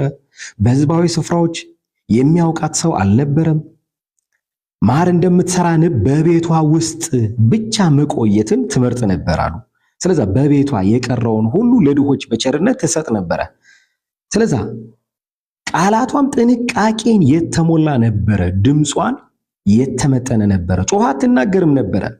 ማንም ላይ ክፉ ነገር አትናገርም። ክፉ ወሬንም ለመስማት አትፈቅድም ነበረ። ድርሳነ ቅዱስ አትናቴዎስ ላይ ይህንን ድንቅ ቃል ታገኙታላችሁ። ስለዚህ እመቤታችን ቅድስት ድንግል ማርያም ከመጸነሷ አስቀድሞ መጽሐፍትን እያነበበች ትንቢተ ኢሳይያስ ላይ ጌታ ምልክት ይሰጣቸዋል፣ እነሆ ድንግል ትጸንሳለች፣ ወንድ ልጅም ትወልዳለች፣ ስሙንም አማኑኤል ብላ ትጠራዋለች የሚለው ላይ ስትደርስ በልቧ ከዚህ ሴት ከዘመኗ ደርሼ እንጨት ፈልጬ ውሃ ቀድቼ ባገለገልኳት እያለች በትህትና ልብ ትናፍቅ ነበረ እያሉ ሊቃውንት መተርጉማን አስቀምጠውልናል ማለት ነው። ስለዚህ በዚህ ትህትና ያለች እመቤታችን ቅድስት ድንግል ማርያም እግዚአብሔር እንዴት ባለው ቅድስና መረጣት አከበራት የሚለው እንግዲህ እግዚአብሔርን ወለደች በሚል ይጠቀለላል ማለት ነው። ስለዚህ አሁን በደንብ አንደርስታንድ ማድረግ ያለብን በደንብ መረዳት ያለብን ሁልጊዜም እንደምናገረው ሁልጊዜም እንደምነግራችሁ እግዚአብሔር አዳም ሰይጣንን ምን በድሎታል ምን አድርጎታል ቢባል አዳም ምንም የበደለው ምንም ያጠፋው ነገር የለም። ማንን? ሰይጣንን። አዳም እግዚአብሔርን በድሎታል። ሰይጣን ከእግዚአብሔር ጋር ጸባለው። ስለዛ እንግዲህ እግዚአብሔርን ለማስቀናት አዳምን በእባብ ገላ ተሰውሮ አውጥቶታል ማለት ነው፣ ሰዶታል ማለት ነው። ስለዛ አዳም የዲያብሎስ ባሪያ፣ ሔዋን የዲያብሎስ ገረድ የሚል ደብዳቤ ቀርጾ ይዞ በግዞት ይዟቸው ነበረ። እግዚአብሔር አምላክ ይህንን አዳም ነፃ ሊያወጣው እመቤታችን ቅድስት ድንግል ማርያምን መርጧታል። ስለዛ ዘንዶም ወደ ምድር እንደተጣለ ባወቀ ጊዜ ወንድ ልጅ የወለደችውን ሴት አሳደዳት ነው የሚለው። ስለዛ ታርጌታችን እዚህ ጋር መሆን አለበት፣ ትኩረታችን እዚህ ጋር መሆን አለበት። ስለዛ የመጀመሪያ ጸቡ እግዚአብሔር መገለጡን አስቀድሞ ስለሚያውቅና ስለተረዳ ወንድ ልጅ የወለደችውን ሴት ያሳደዳት ነበረ። ከእናቷ ጀምሮ ሊባኖስ ተራራ ላይ ትወልዳለች እመቤታችን ቅድስት ድንግል ማርያም። እናታችን ቅድስት ሐና እመቤታችን ቅድስት ድንግል ማርያምን ልትወልድ ካለችበት ሰዓት ጀምሮ ሰይጣን ያሳደዳቸው ነበረ። ነገር ግን እግዚአብሔር አምላክ አንጽቶ በመንፈስ ቅዱስ ከልሎ መርጦ ይጠብቃት ስለነበረ ሰይጣን ምንም ሊያደርግ አልተቻለውም። ነገር ግን የመከራው ተካፋይ ሆናለች። መልኳ የአምላክን መልክ ይመስላል የተባለው በቁሙ ይሄ ገጿን ብቻ እንዳይመስላችሁ። ስለዛ እመቤታችን ቅድስት ድንግል ማርያም እርሱ በእኔ ታላቅ ስራን አድርጓልና ብርቱ የሚሆን ታላቅ ስራን አድርጓልና ሲል የመዳናችን አርማ የተረጋገጠው ጌታችንና አምላካችን መድኃኒታችን ኢየሱስ ክርስቶስ በእመቤታችን በቅድስት ድንግል ማርያም መሰወሩ፣ በእሷ መገለጡ፣ እሷን መሰረት አድርጎ በመነሳቱ በዚህም ልዕልናዋን ክብሯን እንናገራለን ማለት ነው። ስለዚህ አባታችን ቅዱስ ሕርያቆስ በቅዳሴ ማርያሙ ላይ ስለ እመቤታችን ስለ ቅድስት ድንግል ማርያም ሚስጥረ ሥላሴን በመረመረበት ባስተማረበት በነገረበት አንቀጽ ላይ ምንድን ያለው? ኦ ማርያም በእንተዝ ናፈቅረኪ ወናበየኪ እስመ ወለድኪ ለነ መብልዐ ጽድቅ ዘበአማን ወስተ ሕይወት ዘበአማን አለ። ስለዚህ ይልቁንም በዚች ቦታ ስለሞቱ አንቺ ስለነርሱ ተክተሽ አማልጂ፣ ነፍሳቸውን ረፍት ሰጥቶ ያሳርፍ ዘንድ የድልነሾች የሰማዕታት ቦታ በተባለ ሁሉ ዘንድ ብሩካን ጻድቃን ቦታና በትጉሃን መላእክት ቦታ በቦታው ሁሉ ዘንድ አንቺ ርስት ነሽ፣ ስምሽን በእግዚአብሔር ዘንድ ፈጽሞ የሰለጠነ ነዋል። ፈጽሞ የተሰለጠነ ነው። እግዚአብሔርን በመፍራት ተነስተን ይህንን ምስጋና እናቅርብ። እመቤታችን ቅድስት ድንግል ማርያም እርሷ በብሉይ ኪዳን ስለነዚህ ተነግሮላታል። የሙሴ ጽላት ተብላለች። የሲና ዕፅ በካህን አሮን ልብስ የነበረች ጸናጽል፣ ዳግመኛም የበቀለችና ያበበች ያፈራችን በትር አንቺ ነሽ ይላታል። የኢያሱ የምስክሩ ሐውልት፣ የጌዴዎን ጸምር፣ የሳሙኤል የሽቱ ሙዳይና የዘይት ቀንድ አንቺ ነሽ። የተመካባት የእሴይ ስር፣ የአሚናዳብ ሰረገላ፣ የዳዊት መሰንቆ፣ የሰለሞን አክሊል አንቺ ነሽ። የታጠረች ተክል፣ የተዘጋች የውሃ ጉድጓድ አንቺ ነሽ እያለ ያመሰግናታል። ጠቢቡ ሰለሞን ያመሰግናታል። ሌሎች ሊቃውንት ደግሞ ቅዱስ አባ ሕርያቆስ በዚሁ ላይ አንስቶ እንደተናገረው የኤልያስ የወርቅ መሶብ፣ የኤልሳ ጋን አንቺ ነሽ። ኢሳይያስ ጽንስን ከድንግልና ጋር የተናገረልሽ፣ ዳንኤልም ያለ ሩካቤ መውለድን የተናገረልሽ አንቺ ነሽ። ፋራን የምትባል የልባቆብ ተራራ፣ የተዘጋች የሕዝቅኤል ምስራቅ፣ ቤተልሔም ሕግ መውጫ ኤፍራታ የምትባል ምድር አንቺ ነሽ። የሲሎንዲስ ዕፅ፣ የሕይወት የናዖም ቁስል የምታድን እያሉ አባቶቻችን ሊቃውንት ባስተማሯቸው መጽሐፍት በገለጡላቸው መጠን አባታችን ቅዱስ አባ ሕርያቆስ ይህንን ድንቅ የሚሆን የእመቤታችን የቅድስት ድንግል ማርያም ንጽህናዋን፣ ቅድስናዋን፣ ልዕልናዋን ከብሉይ ኪዳኑ እያጣቀሱ ይነግሩናል፣ ያስተምሩናል። እኛም ሐዋርያት እንዲህ ብለው እንዳስተማሩን፣ እንደነገሩን፣ ቅዱሳን ሊቃውንት እንደነገሩን እንዳስተማሩን እንዲህ እያልን እንናገራለን። እመቤታችን ቅድስት ድንግል ማርያም በኃጢአት ፍትወት የተጸነሰች አይደለም፣ በሕግ በሆነ በሩካቤ ከቅድስት ሐናና ከቅዱስ ኢያቄም ተወለደች እንጂ። እሳቸው እንዳስተማሩን ድንግል ሆይ አንገታቸውን እንደሚያገዝፉ እንደ ዕብራውያን ሴት ልጆች በዋዛ ያደግሽ አይደለሽም ብለዋል። ልክ እንደነ ቅዱስ አትናቴዎስ በንጽህና በቅድስና በቤተ መቅደስ የኖረች ለ12 ዓመት ምድራዊ ህብስትን የተመገብሽ አይደለሽም፣ ከሰማያት ሰማያት የበሰለ ሰማያዊ ህብስትን ነው እንጂ። ድንግል ሆይ ምድራዊ መጠጥን የጠጣሽ አይደለሽም፣ ከሰማያት ሰማያት የተቀዳ ሰማያዊ መጠጥን ነው እንጂ አሏት። ድንግል ሆይ ከአንቺ አስቀድሞ ከአንቺም በኋላ እንዳሉ ሴቶች አደፍ የምታውቂ አይደለሽም፣ በንጽህና በቅድስና ያጌጥሽ ነሽ እንጂ እያሉ ድንቅ በሆነ ምስጢራዊ ቃል እመቤታችን ቅድስት ድንግል ማርያም ልዕልናዋን ከፍ እያደረጉ ያመሰግኗታል። ስለዚህ ስለ እመቤታችን ስለ ቅድስት ድንግል ማርያም የቅድስና ደረጃዋን ልዕልናዋን እንዲህ ብለን የምንናገር አይደለም። ነገር ግን ለዚህ ምስጋና ሁልጊዜም እንደምላችሁ እግዚአብሔር አምላክ ሲያጨን ሲለየን 3 መስፈርቶች ማሟላት ይኖርብናል ማለት ነው። ጠቅለል አድርጌ ለመናገር እየሞከርኩኝ ነውና ሶስት መሰረታዊ ሐሳቦች ወይም ደግሞ ሶስት መሰረታዊ እውነታዎች ያስፈልጉናል በዚህ ህይወት ውስጥ ለመኖር። እመቤታችን ቅድስት ድንግል ማርያምን ለማመስገን የሰው ልጅ ሶስት መስፈርቶች ማሟላት አለበት። አንደኛው የሉቃስ ወንጌል ምዕራፍ 1 ከቁጥር 26 ላይ በስድስተኛው ወር መልአኩ ገብርኤል ከናዝሬት ወደምትባል ወደ ገሊላ ከተማ ከዳዊት ወገን ለሆነው ዮሴፍ ለሚባል ሰው ወደ ታጨች ወደ አንዲት ድንግል ከእግዚአብሔር ዘንድ ተላከ። ከማን ተላከ? ከእግዚአብሔር ዘንድ ተላከ ካለ በኋላ ምስጋናውን ይቀጥላል። ስለዚህ አንድ ሰው እመቤታችን ቅድስት ድንግል ማርያምን ለማመስገን በእግዚአብሔር መመረጥ ከእግዚአብሔር መላክ አለበት። ሁለተኛ እመቤታችን ቅድስት ድንግል ማርያምን ለማመስገን በዚሁ ክፍል የሉቃስ ወንጌል ምዕራፍ 1 ከቁጥር 39 ጀምሮ ተመልከቱ። ማርያምን በዚያ ወራት ተነስታ ወደ ተራራማው ወደ ይሁዳ ከተማ ፈጥና ወጣች ይላል። ወደ ዘካርያስም ቤት ገብታ ኤልሳቤጥን ተሳለመች። ኤልሳቤጥም የማርያምን ሰላምታ በሰማች ጊዜ ጽንሱ በማህፀኗ ዘለለ ካለ በኋላ እዛው 41 ላይ በኤልሳቤጥም መንፈስ ቅዱስ ሞላባት ይላል። በታላቅ ድምፅም ጮኻ እንዲህ አለች ብሎ ምስጋናው ይቀጥላል። ስለዚህ እመቤታችን ቅድስት ድንግል ማርያምን ለማመስገን በሁለተኛ ደረጃ በመንፈስ ቅዱስ መሞላት ይኖርብናል። ስለዚህ ይህንን እግዚአብሔር አምላክ በገለጠልን መጠን እንመረምራለን፣ እንናገራለን። ስለዚህ በራዕየ ዮሐንስ ምዕራፍ 12 ላይ የተጠቀሰው ስለ እመቤታችን ስለ ቅድስት ድንግል ማርያም በቂና ከበቂ በላይ ነው። አይ ቲንክ ብዙ ሰዓት የወሰድኩ ይመስለኛል። ስለ እመቤታችን ስለ ቅድስት ድንግል ማርያም ብዙ ብናገር ሐዋርያ ቅዱስ ጳውሎስ እንዳለ ጊዜ ያጥረናል ነው የሚባለው። ብዙ አስቤ ነበር። ያው ሰዓት ይዘናል። ያስተማረን የመከረን የአባቶቻችን አምላክ እግዚአብሔር የተመሰገነ የከበረ ይሁን። የእመቤታችን የቅድስት ድንግል ማርያም ፍቅሯን በልባችን ጣዕሟን በአንደበታችን ያሳድርልን ያኑርልን።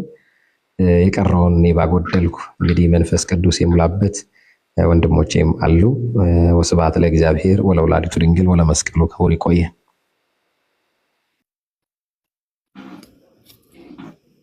ቃለ ሕይወት ያሰማልን። ቃለ ሕይወት ያሰማልን። ቃለ ሕይወት ያሰማልን።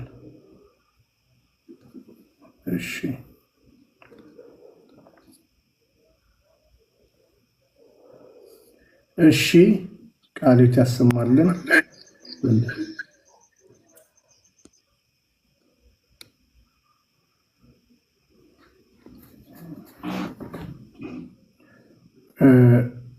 ዲያቆን ፍቅራ የምትጨምረው ሀሳብ አለ? ቃለ ሕይወት ያሰማልን። ቃለ ሕይወት ያሰማልን ነው መጨመር ሳይሆን አሁን ዲያቆን ሄኖክ የተናገሩትን 6 ነጥቦች ብቻ እንዲያሰምሩበትና ኖት እንዲይዟቸው ለመናገር ነው። ቃለ ሕይወት ያሰማልን ብያለሁ። ያው ስለ እመቤታችን ስለ ቅድስት ድንግል ማርያም ለመናገር መመረጥ ይፈልጋል። ስለ ቅድስት ድንግል ማርያም ለማወቅ ለመርዳት እግዚአብሔር ልቦና ካልከፈተ አስቸጋሪ ነው። እንደ ኤልሳቤጥ መንፈስ ቅዱስ ያልሞላበት ሰው ቅድስት ድንግል ማርያም ሊረዳትም አይችልም፣ ሊያመሰግናትም አይችልም። እና እግዚአብሔር አምላክ በቸርነቱ ልባችንን ከፍቶ ስለርሷ እንድናገር ያድርገን ነው። እኔ 6 ነጥቦች ስለ ቅድስት ድንግል ማርያም በእርግጠኝነት የትኛውም ዓለም የሚሰማን ሰዎች እኛ ኦርቶዶክሳውያን የምናምናቸውን አሁንም ወንድማችን መምህራችን ሄኖክ የተናገሩትን ነው የምናገረው። የመጀመሪያው ቅድስት ድንግል ማርያም እመ አምላክ ናት፣ ወላዲተ አምላክ ናት። እመ አምላክ ናት፣ ወላዲተ አምላክ ናት። የአምላክ እናት ናት። ወደዛም ወደዚህም ብንል መጽሐፍ ቅዱስ እንደፈለገ ልረዳው ይባል ጭምቀ የምናገኘው ሐሳብ ቢኖር እመ አምላክነቷን ነው፣ ወላዲተ አምላክነቷን ነው። ይሄን በደንብ አድርጋችሁ ማስተዋል አለባችሁ። እኛ ቅድስት ድንግል ማርያም የክርስቶስ እናት አትባልም የእግዚአብሔር እናት ናት ሲባል እንድትለዩ የፈለግነው ቅድስት ድንግል ማርያም የክርስቶስ እናት ሳትሆን ቀርታ ሳይሆን በመንፍቅናው ዓለም ያሉ እንደ ማርማር ኢማኑኤል ያሉ ክርስቶስ ሲሉና እኛ ክርስቶስ ስንል አንድ አይደለም። እኛ ፍጹም ተዋህዶን ነው የምናወራው። ሰው ፍጹም አምላክ መሆኑን አምነን ፍጹም ሰው ፍጹም አምላክ ብለን ስለምናምን ቅድስት ድንግል ማርያም ለተዋህዶ ጭምር ለአምላክነትም እናት መሆኑን ስለምናምን ጭምር እነሱ ግን ማደሪያው ስለሚሉ ስለዚህ ቅድስት ድንግል ማርያም የክርስቶስ እናት ናት እና የመለኮት እናት ናት የሚለው ዲፈረንሱ በዚህ እንድትረዱ ነው። ግን እኛ እመ እግዚአብሔር እመ አምላክ ወላዲተ አምላክ ብለን እናምናለን። እሷ የወለደችው ሰው ብቻ አይደለም አምላክንም ጭምር ነው። ስለዚህ የአምላክ እናት ናት፣ የእግዚአብሔር እናት ብለን እናምናለን። የመጀመሪያው ነጥብ ትይዙ የምፈልገው ነው። ሁለተኛው ቅድስት ድንግል ማርያም ምክንያተ ድህነት ለመዳናችን ምክንያት ናት። ለመውደቃችን ቀዳማዊት ሔዋን ምክንያት ከሆነች ለመዳናችን ደግሞ ቅድስት ድንግል ማርያም ምክንያት ናት። ምንም አይደለች የሚል ሰው ተሳስቷል። በታሪክ አጋጣሚ የመጣችው እግዚአብሔር ብዙ መንገድ አለ የሚለው ውሸት ነው፣ ስህተት ነው። ምክንያተ ድህነት እኛ ለመውደቅ ሔዋን ምክንያት እንደሆነች ሁሉ ቀዳሚቷ ሔዋን ለመዳናችንም ቅድስት ድንግል ማርያም ምክንያት ነች። እቺ ነጥብ በደንብ ያዙ። በፈለጋችሁ ሰዓት ልትጠይቁኝ ትችላላችሁ። አንዱ እምነታችን ስለሆነ። ሶስተኛው ላስቀምጥላችሁ ፈልገው ጌታችን መድኃኒታችን ክርስቶስ ፍጹም የሚመስለው እናቱን ቅድስት ድንግል ማርያምን ነው፣ ቅድስት ድንግል ማርያም። ለዚህ ነው ለሃ ክርስቶስ ለሃ ማርያም የሚል መጽሐፋችን ላይ ገብረ ሕማማት ተነቡ የሱን መልክ ሲገልጡ የእናቱን መልክ ይመስላል አሉ። ክርስቶስ የእናቱን መልክ ነው ይመስለው። በመልክ እንኳን መልክ ክርስቶስ መልከ ማርያም ነው። አንዱ ይሄ ነው። ሌላው ቅድስት ድንግል ማርያም ዘወትር አራተኛ ነጥብ ማስቀምጥላችሁ ዘወትር ከልጇ ጋር ናት።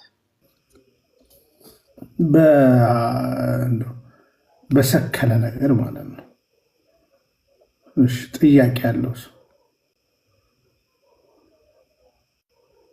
እሺ ከስር ይጻፍ። ጥያቄ አለኝ ከዚህ ቤተ እምነት ነኝ የሚል ሰው ካለ እንግዲህ ሜሪዮሎጂ ስለማምላክ የተነሳ ነገር አለ። ዲያቆን ፍቅርአብ ደግሞ በአጭሩ በ6 ፖይንቶች አስቀምጦታል። ጥያቄ አለኝ የሚል ሰው ካለ እናስተናግዳለን። ዲያቆን ማቲያስ እንኳን ደህና መጣ። እንኳን ደህና ቆያችሁ፣ እንኳን አደረሳችሁ። ሁላችሁም እዚህ ያላችሁ በውስጥም በላይም ያላችሁ ሁላችሁም እንኳን ለጌታችን ለመድኃኒታችን ለኢየሱስ ክርስቶስ ትንሣኤ በዓል በሰላም አደረሳችሁ። ሰላም ብያችኋለሁ። ቢኒዬ ሁላችሁም እናመሰግናለን። ዩቲዩብ ላይ ያላችሁ ካላችሁ ይኸው ለእናንተም ሊንክ አስቀምጬላችኋለሁ። ጽፋችሁ ማለት ስማችሁን ስትጽፉ ይሄ ሊንክ ነክታችሁ ከዛ በኋላ ኑና እሺ እንወያይ። እንትኑ ፉከራውን ቡርንቡር ማለቱን ተጥቶ እንወያይ። በቃ ረጋ ብለን ማለት ነው። እሺ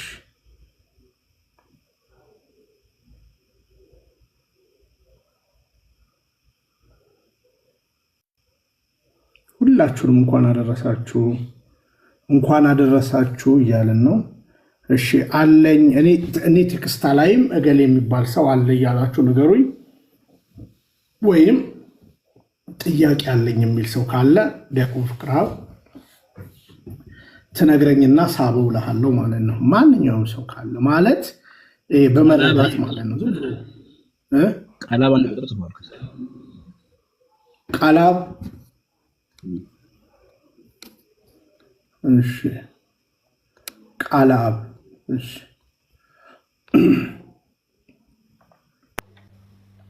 ጤና ይስጥልን ቃላብ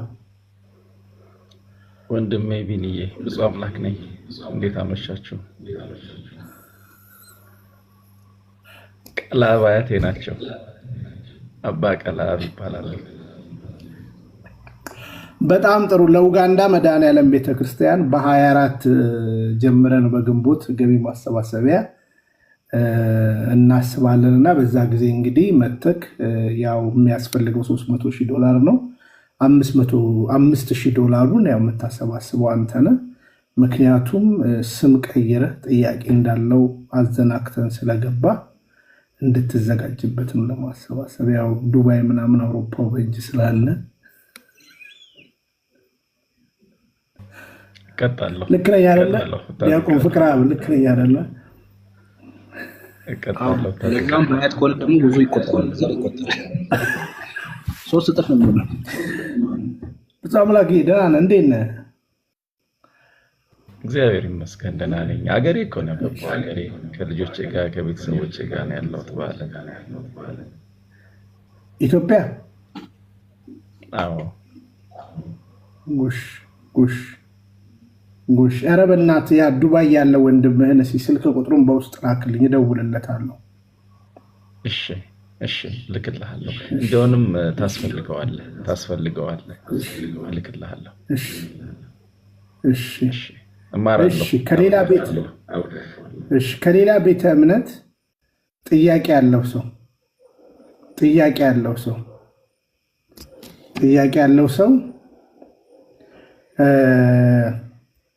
እሺ ጥያቄ ያለው ሰው ይጻፍ። ቲቶ I have a question ያለ ቲቶ ሚል አለ። ቲቶ የት አለ? ቲቶ የት አለ? ቲቶ የለም፣ ገስት ላይ የለም።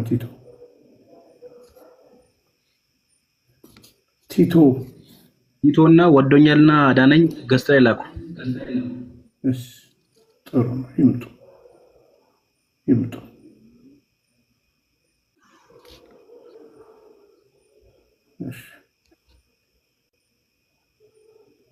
ያው እንዳልኳችሁ ቢያንስ 4 ሰዓት ጨርሳለሁ።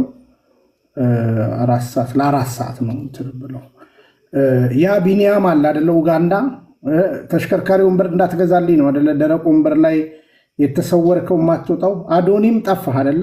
ቆይ ጥሩ እንግዲህ ማነው ስሙ? አፈወርቅ እባላለሁ። ጠቆር ያልኩኝ ትንሽ ልጅ ከእናንተ ሁላችሁ ታናሽ ነበርኩ። ቢኒዬ ካስታወስከኝ።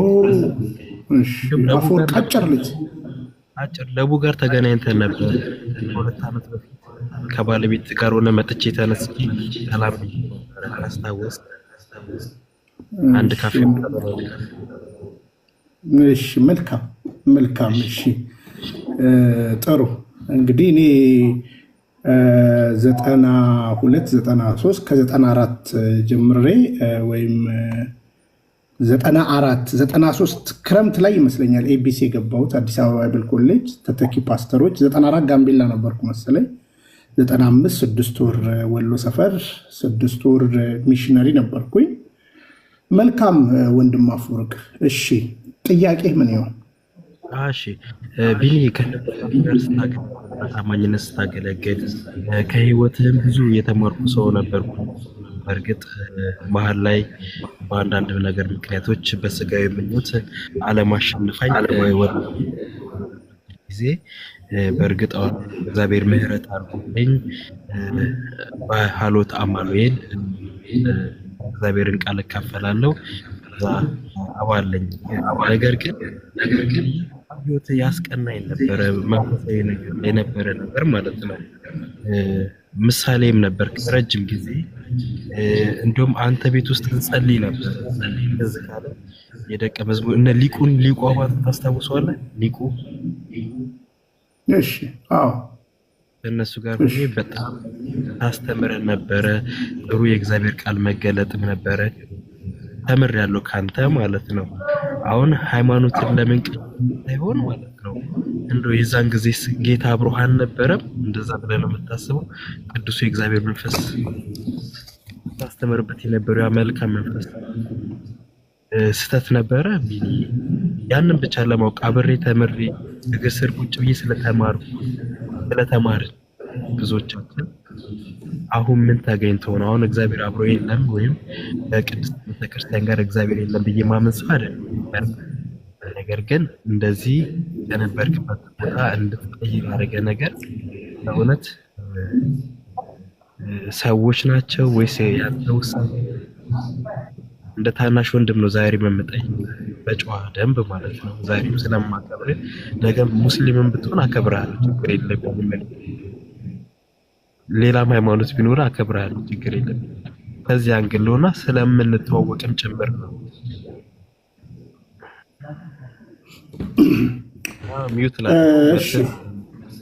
እሺ አመሰግናለሁ።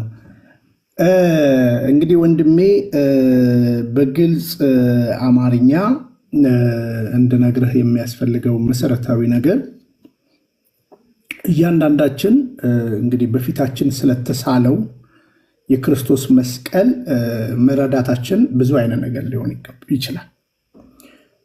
እንደምታውቀው እኔ የራሴ ስታንድ የራሴ አቋም እውነትን ፈላጊ ነኝ። ያው የዛሬ 5 ዓመትም በዩቲዩብ ቻናል ላይ በግልጽ እንደተናገርኩት እኔ ክርስቶስ ሲያገኘኝ እንዳልኩ ከዛ ከአውሊያ ቤት ከዛ ከጎዳና ከመንከራተት ሲያገኘኝ ጴንጤውን አላለኝ፣ ፕሮቴስታንት ሁን አላለኝ። ጥሩ ነው። አሁን ለዛው የምታቀኝ ሰው ሆነ ይሄን ሐሳብ ስቸር ለብዙዎች ማስተማሪያ ስለሚሆን ማለት ነው። የኦርቶዶክስ ተዋሕዶ ቤተክርስቲያን አላቃትም። በሕይወት ታሪክ ምስክርነቴም ላይ በግልጽ እንዳስቀመጥኩት ከክርስቶስ ጋር በዛ በዓለም ካለ ምግባረ ብልሹነት ስመለስ ክርስቲያን ሁን ያለኝ ክርስቶስ ክርስቲያን ሁን ያለኝ። ወደ አሴምብሊም ይዞኝ የሄደው እንደምታውቀው ክንዴ የሚባለው ጓደኛችን ነው። ክንዴ ጎረቤቴ ነበረ። ወደ አሴምብሊ ይዞኝ ሄደ። ስለዚህ ወደ አሴምብሊ ሄድን። ቅድም እንግዲህ ያነሳው ሊቁ በመሃል በብዙ ችግር አለ። ከሰዎች ጋር በገባይ መረዳት እስከ መጨረሻው መታገል እችላለሁ። አንዱ መናፍቅነት ነው። ስለዚህ ለካ መመለስ አለ፣ ለካ ወደ ትክክለኛው ትምህርት መምጣት አለ፣ ለካ መጥራት አለ፣ ለካ እውነተኛው የክርስቶስን ቤተክርስቲያን ማየት አለ የሚል ጽኑ አቋም ነበረኝ። ስለዚህ 2001 ይመስለኛል ወሎ ሰፈር ጉባኤ እግዚአብሔር ቤተክርስቲያን የለቀኩት። ከዛ በኋላ ለጥቂት ጊዜ ናይሮቢ ነበርኩ። ስመለስ ወሎ ሰፈር ጉባኤ እግዚአብሔር ቤተክርስቲያን ተዘግታ በብዙ መበጣጠስ ምናልባት ተመልሼ ከሆነ ዓመት በኋላ ይቅርታ ጠይቀው እንድመለስ ፈልገው ነገር ግን ነው ብዬ ስራ እየሰራው ድሮ ፕላንት ያደረኳቸውን ቤተክርስቲያናቶች እየዞርኩኝ አገልግያለሁ። በዞርኩባቸውም እና ባስተማርኳቸውም ባደረኳቸው ነገር ለደቂቃ አልጸጸትም። ምክንያቱም የመጀመሪያው ነገር የገባኝ እውነትን ደግሞ ሰው እንዲፈልግ አቋም የነበረኝ ሰው ስለነበርኩኝ ማለት ነው። ስለዚህ ስራ እየሰራው ድሮ ፕላንት ያደረኳቸውን ቤተክርስቲያናቶች መዞርና ማገልገል ነበረ ስራዬ ማለት ነው። ኦኬ፣ ይሄ ሆነ እንግዲህ በአንድ ወቅት የዛሬ 8 ዓመት ይመስለኛል ወደ ቤተክርስቲያኔ እንድመለስ ግልጽ ጥያቄ ቀርቦልኝ 23 ሰው ተቀብዬ ያው እንደምታውቀው በእኛ ዘመን ታችኛውም አዳራሽ ላይኛው ሞልቶ አሁንም በአንተ ፊት እንደው ግልጽ የሆነ ነገር እንድትናገር የምፈልገው እኛ ቤተክርስቲያን ውስጥ አንድ ቀን ስለ ኦርቶዶክስ ቤተክርስቲያን ኔጌቲቭ ነገር ሲያስተምሩኝ እኔ ሰምቼ አላውቅም። ምናልባት ጋሽ ቤተ በግልጽ ሲናገር ጠሰስ በሉ ብሎን በብዙ ይመክረን ነበር። ስለዚህ መፈለግ ግዴታዬ ነበር ማለት ነው። ስለዚህ አሴምብሊስ ኦፍ ጋድ ቸርች እንደገና ተመልሼ ወሎ ሰፈር ጉባኤ እግዚአብሔር ቤተክርስቲያንን በዋና መጋቢነት ስመራ ቆይቼ ወደ ዋና ቢሮ በወንጌል ስርጭት ኮንፈረንስ ቤተክርስቲያን ተከላ ኮንፍሊክት ብዙ ፖዚሽን ይዤ ተመለስኩኝ። እዛ ስሰራ ነበረ። መጨረሻ ላይ ግን አገኘኋት። ማንን አገኘው ብትል ትክክለኛይቱን የክርስቶስ ቤተክርስቲያን አገኘሁ፣ በማስረጃ ማለት ነው። ይሄን በነገራችን ላይ በቅርብ ዘኔንም ካገኘኸው ሁለተኛው እስሬን ተፈትቼ ደውዬልን ነበረ። ካሜራማናቹ እዛ እስር ቤት አግኝቸው ነበር። ጩፋ ጋር ነበረ ካሜራማንነቱ እና ዘነበ ጋር መስራት ፈልጋለሁ ብሎኝ ነብይ ዘነበ ጋር ልኬው ኦልሬዲ ያከብርሃለሁ ደግሞ ግዴታው ነውና በደንብ ያው ላወቀኝ ምንም ትናዬ መልካምነቴ ስለሚታወቅ መጨረሻ ያ ልጅ አሁንም ካሜራማናቹ ይመስለኛል በእስር ቤት ያገኘሁት እዩ ጩፋ ጋር ነበረ ማለት ነው። ስለዚህ አይተ ከሆነ ባክ ቱ ዘ ኦሪጂን የሚል አቋም ያስኩኝ ማለት ነው። ወደ ቀድሞ እንመለስ። በነገራችን ላይ መጽሐፍ ቅዱስን ያነበበ ሰው ባክ ቱ ዘ ኦሪጂን ነው እንደኔ የሚለው ማለት ነው። ስለዚህ ኑፋቂዎቼን ተውኩኝ። ለምሳሌ መናፍቅ ካሰኘኝ አንዱ ትምህርት በእምነት ብቻ የሚል የሉተር ትምህርት ነው። ስለዚህ መጽሐፍ ቅዱሴን አበክሬ ሳጠና ስለ ድህነት አሁንም ወንድሜ እምልህ ቤተክርስቲያን በእምነት ትላለች። ለምሳሌ ያመነ የተጠመቀም። ስለዚህ በእምነት ብቻ የሚል ጥቅስ አጣ። ልጅ ሆኜ እንደ ልጅ አስባለሁ። ያው እንደምታውቀው እኔ ጸጋ ስጦታና አጠቃቀም ላይ የነበሩኝ ስትሮንግ የሆኑ አቋሞች ይታወቃሉ። ዘይት ነጋዴ፣ ጨርቅ ነጋዴ፣ በመገለጥ የሚያጭበረብር ሁሌም ተቃዋሚ ነኝ። የዛሬ 20 ዓመትም አግሬሲቭሊ እናገራለሁ። እግዚአብሔር ስጦታ ይሰጣል። ስጦታ በነፃ መስጠት የሚል ነው። ስለዚህ ስጦታው ለእኔ እንትን አይደለም። ስለዚህ የመጀመሪያው ነገር ኑፋቄ መናፍቅነቴን ያስጣለኝ የልቤ ፍላጎትና እውነተኛይቱን ቤተክርስቲያን የመፈለግ ረሃብና ጥማት ነው። ስለዚህ ለአንተም ዛሬ ምን በእምነት ብቻ የሚል መጽሐፍ ቅዱሳዊ ጥቅስ የለም። ለምሳሌ በዮሐንስ ወንጌል ምዕራፍ 6 ላይ ስጋዬን የበላ ደሜንም የጠጣ የዘላለም ሕይወት አለው ይላል። ስጋዬ እውነተኛ መብል ደሜም እውነተኛ መጠጥ ነው ይላል። ስለዚህ እኔ ደግሞ ስጋውን እማስብና በቤተክርስቲያን የማደርገው ስርዓት መታሰቢያ ላይ የሚያሳርፍ አማናኛው ክርስቶስ። ምግባርን በተመለከተ ደግሞ የማይበል ነገር አለ። ለምሳሌ እማምላክ እመቤታችን ቅድስት ድንግል ማርያም የሐሰተኛው ክርስቶስ ለምሳሌ ጸረ ማርያም። ይሄን የዛሬ 5 ዓመት 6 ዓመት የሰራኋቸው ቪዲዮዎች አሉ። ፕሮቴስታንቲዝም 60 ቤት ጸረ ማርያም ያሰኛቸው፣ ጸረ መላእክት ያሰኛቸው የትምህርት ውጤት ይሄ አድጎ ዛሬ በአደባባይ ቅዱሳንን መሳደብ፣ እማምላክን መሳደብ፣ የሜሮሎጂውን ያነሳነውን ትምህርት በአግባቡ ያለማየት፣ በአግባቡ ያለማወቅ፣ ከዚህ የተነሳ በስሜ ይመጣሉ የሚሉ የሐሰተኛው ክርስቶስ መንገድ ጠራጊዎች የሐሰተኛው ክርስቶስ መሆንን ነገር ያካሄዱ ብዙ ትውልዶች እንዳሉ ዛሬ የምናገራለሁ ማለት ነው። ዛሬ የምናገራለሁ። ይህን ከምን አንጻር ታየዋለህ? በመጀመሪያ ደረጃ በቅዱሳን ዙሪያ፣ በመላእክት ዙሪያ፣ በክርስቶስ ዙሪያ ራሱ ያለ አመለካከት። ያው እንደምታውቀው ፓስተር ስሜ ከዚህ በፊት በነበረው ዲስከሽን ከወንድም ጳውሎስ ጋር ከሌሎቹ ጋር የኔ ኢየሱስና የሱ ኢየሱስ አንድ አይደለም የሚል አቋም አለ። ኦርቶዶክስ ተዋሕዶ ቤተክርስቲያን ላይ እንዲህ አይነት ሀሳብ ለደቂቃ ማታ። ስለዚህ እውነትን መፈለግ በልቤ ላይ ስለነበረ፣ መሻቴ በልቤ ላይ ስለነበረ ያኔም የምታቀኝ ከሆነ እያንዳንዱን ነገር አግሬሲቭሊ ስለማይ ማለት ነው። አግሬሲቭሊ ስለማይ በዚህ እውነትን አውቄያለሁ። ለምሳሌ እንግዲህ አንዱ ፕሮቴስታንት ላይ ደግሞ እንዲሁ ምንፍቅና ብለን የምናነሳው ብዬ የማነሳው ማለት ነው። ለእኔ ፕሮቴስታንት ላይ ምንፍቅና ብዬ የማነሳው ጀምሬ የተውኳቸው ነገሮች ልምምዶች አሉ። ለምሳሌ ልሳን የሚባል ነገር አለ። ልሳን በመጽሐፍ ቅዱሴ ላይ ቆም ብዬ በሰከነ ነገር ባጠናው ባየው ምን ብለው ከቋንቋ ያለፈ መጽሐፍ ቅዱሳዊ ትርጉም ያለው። ለምሳሌ ልሳን የሚለው ቃልን ሙሉ የስም ትርጉም ብታይ ሐዋርያት ሥራ ምዕራፍ በኢዩኤል የተነገረው ትንቢት ነው። ኢዩኤል ምዕራፍ 2:26 ሐዋርያት ሥራ ምዕራፍ 1 ላይ ምዕራፍ 2 ላይ ሙሉን ብታጠና በገዛ ቋንቋችን ከዛ በኋላ አንደኛ ቆሮንቶስ ምዕራፍ 12 13 14 ያለውን ነገር ብታየው ከቋንቋ የተለየ ምንም ነገር የለውም። ስለዚህ እኔ ይሄ ልምምድ መጽሐፍ ቅዱሳዊ አይደለም ብዬ ትቻለሁ። በልሳን መጸለይ ማለት ነው።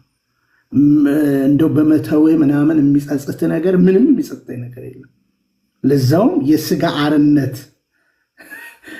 ስሜት እንዳልኩ ልክ አይደለ ነገርን ልክ አይደለም ለማለት ቦልድሊ ነው ለዛው የምነሳው ማለት ነው። ስለዚህ ዛሬ ብዙዎች አሁን አማን ብሮድካስት እንደዚህ ልምምድ ያላቸው ልጆች ራሱ እነሱም በአደባባይ እኔን ተከትለው እኔም በልሳን ጸልይ ነበረ መጽሐፍ ቅዱሳዊ ስላይደለ ትቻለሁ።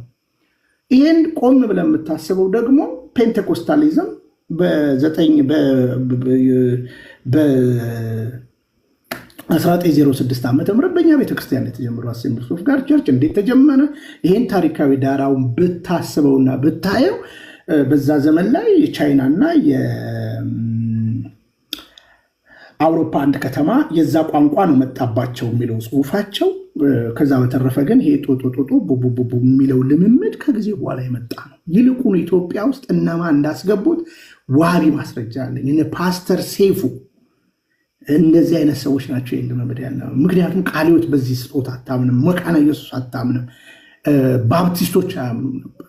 ስለዚህ ማያምኑ አሉ። ስለዚህ ፔንቴኮስታል የተባለው ልምምድን ይዘው የመጡት ግለሰቦች ናቸው። ለዛውም በአንዳንድ ቦታ ፔንቴኮስታል በሆኑት ሪኳየርመንት ስለሆነ ሰው አገልጋይ ለመሆን ግዴታ መንፈስ ቅዱስ መሙላት አለበት። መጽሐፍ ቅዱስ ኮምፕሊትሊ ይህን አያስተምር ኮምፕሊትሊ እና ቋንቋ ነው። ለአገልግሎት ቋንቋ ያስፈልጋል፣ ተርጓሚ ያስፈልጋል። የቆሮንቶስ ቤተክርስቲያን ደግሞ ነባራዊ ውቅሯን ጂኦግራፊካሊ አቀማመጧን ማጥናት ወሳኝነት። ስለዚህ የቆሮንቶስ ቤተክርስቲያን ላይ እዛ ጋር ልሳን የሚለው ምንድን ነው የሚለውን ሰከን ባለ ነገር እስፔሻሊ በዚህ አጋጣሚ የቆሮንቶስ ትምህርትን የተማርኩባቸው ዘመናቶች አስባለሁ። አንደኛ ቆሮንቶስ እና ሁለተኛ ቆሮንቶስ በምን ዓላማ ተጻፉ። ስለዚህ ወንድም ዓለም 100% መናፍቅ ነበርኩ ስል ምክንያቱም መናገር ስላለብኝ ማለት ነው። ከእንደዚህና መሰል እውነቶች ተነስቼ እቺ ቅድስት ቤተክርስቲያን በዶግማ በቀኖና በቅዱስ ትውፊት አሁንም እናገራለሁ። በዶግማ በቤዚክ ዶክትሪን ማለት ነው። በዶግማ በቀኖና መናፍቅነት መሰረታዊ ትምህርት ስህተቶችን እናስቀምጣለን። የዚህ ደግሞ አድጎ አድጎ አድጎ አድጎ በምዕራባውያንም በሌላ ቦታ የሚመጣው ትልቁ ደግሞ ዳንቅራ የሐሰተኛው ክርስቶስ መንገድ ጠራጊነት የምግብ ውጤት የትምህርት ውጤት። ሶስተኞቹ ሰዎችን በፕሮቴስታንት ማያቸው እውነቱ ገብቷቸው ኦርቶዶክስ እውነተኛ ቤተክርስቲያን መሆኗን ገብቷቸው፣ ነገር ግን ገንዘብም አምላክ ስለሆነ ላይክ እንደ ቢዝነስ ስራ በእውነት የምነግር ቴዎሎጂ ኮሌጅ ምናልባት ቀምሰ ከሆነ አሁንም ሼር ልታደርገኝ ትችላለህ። የገባበትን ቴዎሎጂ ኮሌጅ በእርግጠኝነት ሉተር በነበረበት ዘመን አይደለም ዮሐንስ አፈወርቅ ነበር። ቸርች ፋዘርሶች የሚነሱት በሉተር ዘመን አይደለም። ስለዚህ በቴዎሎጂ ኮሌጅ ቸርች ሂስትሪ ላይ የአባቶች ዘመን ተብሎ የሚነሳው። ስለዚህ ያ ዘመንን እኛ ከተቀበልን እነዚህ አባቶች የሰሩትና የጻፉትን መጽሐፍት መቀበል አለብን። ይህም በደንብ መመርመር ያስፈልጋል። ስለዚህ ቤዚክ ዶክትሪን ቀኖና ቅዱስ ትውፊትን ያሰባጠረና ሀሪዷን ሳትስት የመጣች ቤተክርስቲያን ኦርቶዶክስ ተዋሕዶ ነች። በእያንዳንዱ ኦርቶዶክሳዊ ትምህርትና ጥያቄ ላይ ደግሞ ያው እንደምታየው ወንድሞች ተሰድረዋል፣ እዚህ ተቀምጠዋል፣ መልስ ይሰጣሉ። በዚህ እውነት ውስጥ ነው ያለሁት ማለት ነው። እና ወደ ኦርቶዶክስ ተዋሕዶ ቤተክርስቲያን ስመለስ የደቂቃ ስጋት የለኝም። እንደው አንድ ነገር ላስታውስ። እስከ ስንት ዓመተ ምህረት ወሎ ሰፈር ነበርክ ወንድም አለ? ወዶኛል እና ዳነኝ። እስከ ስንት ዓመተ ምህረት ነበርክ? 2000 ዓመተ ምህረት። በጣም ጥሩ። እንግዲህ ነበርክ ማለት ነው። እኔ ያዘጋጀኋቸው ኮንፈረንሶች ትዝ ይልሃል? 97 ምናምን ላይ ትዝ ይሉኛል። ዲያቆናት ነጠላ ይልበሱ ብላ ኢንጂነር ይወብዳር ነጠላ አምጥታ ያለበሰች ጊዜ ትዝ ይልሃል? እኔ በነገራችን የሀገር ባህል ልብስ ለብስ ነበር፣ ነጠላ የምሽት ጉባኤዎች ላይ ትዝ ካለ ማለት ነው። የሀገር ባህል ልብስ ለብስ ነበርና ነጠላ ዛሬ ሳደርግ በእውነት የምነግር ምንም እንትን አይለኝም። አሁን ገብቶኝ ነው የማደርገው፣ ያኔ ግን ሳይገባኝ ነው ያደረኩት። እኛም ጋር ነጠላ ባሮች ነን የሚል ትርጉም ተይዞ ነው እና የመጣው። ከዛ በተረፈ የምጠይቀኝ ጥያቄዎች ካሉ ለመመለስ ዝግጁ ነኝ፣ የእግዚአብሔር በረዳኝ አንገል። ከዛ በተረፈ በሀሳብ ልዕልና አምናለሁ፣ ሰው እስከሚገባው እታገሳለሁ። በነገራችን ልክ እንዳንተ ደውለው ምናልባት በቀን 2-3 ሰዎች በውስጥ እንደዚህ ያናግራለሁ ለረጅም ጊዜ፣ አንተ በአደባባይ ሆነና እንጂ ማለት ነው። እና ይሄ ነው ወንድም አለ። ምናልባት ፈቃደኛ ከሆንም መልክም ባየው ደስ ይለኛል፣ በደንብ ብለው ማስታወስ ማለት ነው። ያው የኔ መልክ ስለማይጠፋ ማለት ነው።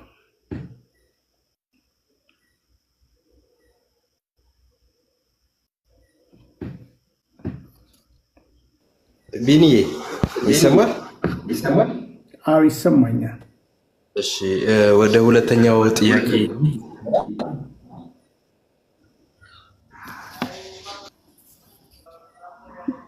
መልስ ያጣል ብለህ ብቻ አይመስለኝም።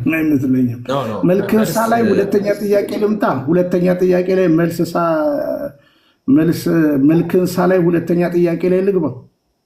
ቢኒዬ እውነት ቅድም እኮ በደንብ አስታወስከኝ። እነ ክንዴን እንዲሁም ክንዴን ረስቼው ነበረ። እኔ ሊቁን ነበር ያስታወስኩት። አንድ ደግሞ ብርሃኑ የሚባል አብሮን ነበረ። ብርሃኑ ዮሴፍ መቃብር ቀብር ይሰራ ነበረ።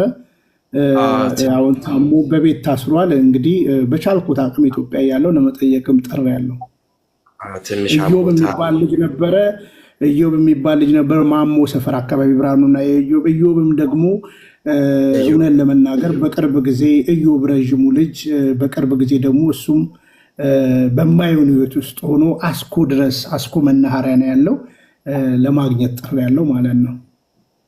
ኦኬ ያው ብዙ ፎሎወርም ስለሌለኝ መልኬንም ማሳየት አልችልም። በዛ ምክንያት እውነት እኔ በቅንነት ወደ ሰው ነኝ፣ ችግር የለብኝም። ክርስቶስ ልቤን በደንብ ስለገራው ለማንም ሰው ጥላቻ የለኝም።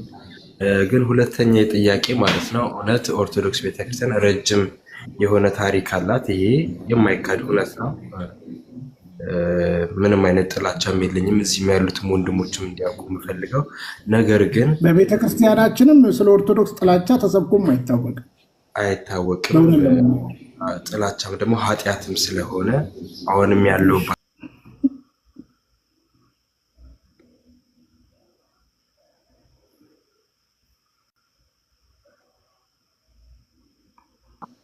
አራት ወንጌላትን ያነበበ ሰምተኝ ከሆነ አራት ወንጌላትን ያነበበ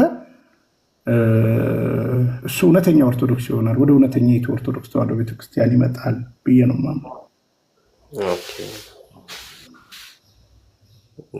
የሉቃስ ወንጌልን ብቻ ያነበበ ሳይሆን አራት ወንጌላትን ያነበበ ወንጌልን እንደ ምሳሌ አድርጌ ያነሳውኝ እንጂ የዮሐንስንም አንዱን የጳውሎስ መልእክትንም ብታነብ እውነት ጌታን ለማመን ረጅም ታሪክ ወደኋላ መጓዝ አይኖርብም። ከ2000 ዓመት ምናምን ያልክ ዓመተ ምህረት እየቆጠረ ያስፈልጋል። በነገራችን ላይ አሁን እኮ ነገርኩህ እኮ ለምሳሌ እውቀት አይደለም። በነገራችን ላይ እውቀት ሳይሆን እውነት ነው የሚያስፈልገን። ገባ? እውነት ማለት ምን ማለት ነው ካልክ ደግሞ አሁን ቅድም ያነሳውልህ ሀሳቦች አሉ። ለምሳሌ ያመነ ተጠመቀም ይላል እግዚአብሔር ቃል። ይሄን ታምናለህ አንተ? አምናለሁ ቢኒዬ። በእምነት ብቻ ይላል የፕሮቴስታንት ትምህርት። በእምነት ብቻ ነው የሚለው። በእምነት ብቻ የሚል ጥቅስ በስራ መግለጥ አለብን። ይሄማ ከንቱ ነው። እንደዛ ብለው አላስተማሩንም ወንድሞቻችን።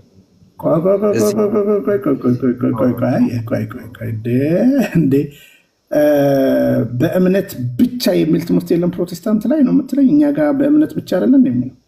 እኔ የምታስተምረኝ ቤተክርስቲያን እምነቴን በስራ መግለጥ እንዳለብኝ ነው የምታስተምረኝ ቢኒዬ። እምነት ያለ ሙት ነው። ምን ማለት ነው? እምነት ያለ ስራ ሙት ነው። እሱንም እኛ ነን እኮ እየተናገረን ያለ ነው። አሁን በአጭር አማርኛ የምነግርህ በእምነት ብቻ አይደለም። የፕሮቴስታንት የሉተር መነሻ ተሳስተሃል። እምነትን ከስራ ጋር እምነት ከስራ ጋር ቆይ ወንድም አለ አምስቱ ሶላዎች የሚል ትምህርትን አትከተልም እንደ አንተ?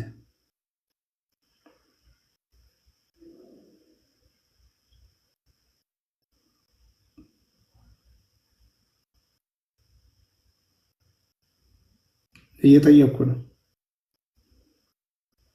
በእምነት ብቻ መጽሐፍ ቅዱስ ብቻ የሚለውን ትምህርት አትቀበልም እንደ አንተ? እምነትና ስራም እኔ የምቀበለው መጽሐፍ ቅዱስን ብቻ ነው። አይደለም አሁን ቆይ የፕሮቴስታንት ሊቃችን አብርሃም ማለት ነው። ቆይ ምን አልከኝ?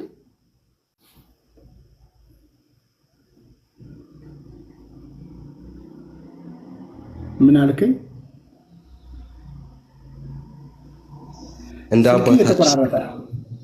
እንደ አባታችን አብርሃም እምነታችንን በስራ እንገልጣለን።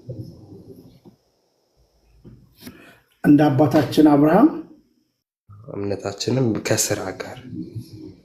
አሁን ስለ ነገረ ድነት ነው እያወራን ያለ ነው። ስለ ነገረ ድነት ነው እያወራን ያለ ነው። ስለ ነገረ ድነት ነው እያወራን ያለ ነው አይደለ? ነገረ ድነት የክርስቶስን ነገረ ድነታችንን ስናስብ በፕሮቴስታንት ሉተር ሲጀምር በእምነት ብቻ። ይህን ትቀበላለህ አትቀበልም? አንተ ጌታን በማመን የመጀመሪያው እርምጃ ኢየሱስ ክርስቶስን አምነዋለሁ፣ በማመኔ ብቻ እድናለሁ። ቆይ ወንድሜ፣ አሁን እኔ እየጠየቁ እንደኔ መመርመር ጥሩ ነው። እንደኔ መመርመር ከመጣ እንደኔ ወደ መመርመር ከመጣ ትልቅ እድል ነው። የፕሮቴስታንት ትምህርት ያው የመጀመሪያው ሉተር ነው። እንግዲህ አሁን አንዳንድ ሀሳቦች ተነስተው ወደኋላ ከሱ በፊት የነበሩ 3 ግለሰቦችን የሚያነሱ ትንተናዎች መጥተዋል። እኛ ግን ፐብሊክ አደባባያዊ ማኒፌስቶ ይዞ አዋጅ ይዞ የወጣው ሉተር ነው። ስለዚህ ፕሮቴስታንቲዝምን ስናነሳ ሉተርን ነው የምናነሳው። ሉተር ሲነሳ ደግሞ አቋሙ መጀመሪያ ላይ 3 ነበረ፣ ቀጥሎ 5 ነው። 5ቱ ብቻዎች፣ 3ቱ ብቻዎች፣ ቀጥሎ 5ቱ ብቻዎች ብሎ ያተቀመጠበት ነገር አለ ማለት ነው። ስለዚህ እነዚህ 5ቱ ብቻዎችን አልቀበልም የሚል ፕሮቴስታንት ካለ ሌላ አዲስ እምነት ነው ማለት ነው። ልክ እንደ ሉተር የተመሰረተ ሌላ እምነት ነው ማለት ነው። አየህ፣ ለዚህ ነው ትርጉም ከኪስ። አሁን ለምሳሌ ውሸት ከሴጣን ነው። እኔ ለምሳሌ አሁን ኡጋንዳ ነኝ ያለሁት። ኡጋንዳ ስኖር ለረዱኝ ሰዎች መልካምነት እናገራለሁ። ለምሳሌ አሁን ኡጋንዳ ቤት ተከራይቼ ያለው ለተወሰነ ጊዜ። ግን አየህ፣ ኦርቶዶክስ ቤት ተከራይችልኝ ይመስላችኋል? ለዛውም ነገርኩ እኮ እኔ ህሊናን ለመሸጥ ሲምፕል ወይ ፕሮቴስታንቲዝም ነው። ይሄን የምልህ እኔ አሁን ኡጋንዳ እዚህ ያለውኝ ቤት ተከራይቼ ወንድሜና የባለቤት አባት ናቸው እዚህ ፋሲሊቴት ያደረጉልኝ ማለት ነው። በቃ ከዛ በተረፈ ኢትዮጵያ ያለኝም ኑሮ ህይወት ምናምን አንድም ከፍራንክ ጋር የተያያዘ አይደለም። ለዚህ ነው ፕራውድ ተሰምቶኝ በዚህ አጋጣሚ የረዱኝ ወንድሞች እንኳን ካሉ ቴንኪው ላለሁ። ለምሳሌ አልኖርኩበትም እንጂ የዱባይ ቤቴን የከፈለችልኝ እሙ የምትባል ምናልባት አስቴር የምትባል እህት ነች፣ እዚህ ውስጥ አለች። አሁን እዚህ ሰሞኑን ደግሞ በዓል ብሎ ዶክተር ፍቃደ ስላሴ $200 ልኮልኛል። አንድ ልጅ $100 ልኮልኛል። ከዛ የሽዬ ደግሞ የምትባል እህት $300 ልካልኛለች። አሁን ምን ልን ነው እኔ ላኩልኝ እንደው ባካችሁ ፈንድሬዚንግ ምንሬዚንግ አለንም። ስለዚህ ደግሞ 100% የምነግርህ ከገንዘብ ጋር የተያያዘ ስብዕናም የለኝም የምታገኝ ከሆነ። ስለዚህ አሁን ምን መሰለህ፣ አሁን እቺ ዓለም ጠፊ ነች ካልክ እኔ የምለውን ቃል ነው ማሰብ ያለብህ። እንዳትጠፋ ቆም ብለህ ነው ማሰብ ያለብህ። ለምሳሌ ስጋዬን የበላ ደሜንም የጠጣ የዘላለም ሕይወት አለው። ስጋዬ እውነተኛ መብል፣ ደሜም እውነተኛ መጠጥ ነው። ስለዚህ ስጋና ደሙን ወስደሃል ወይ? ለድነት ወሳኝ ነው።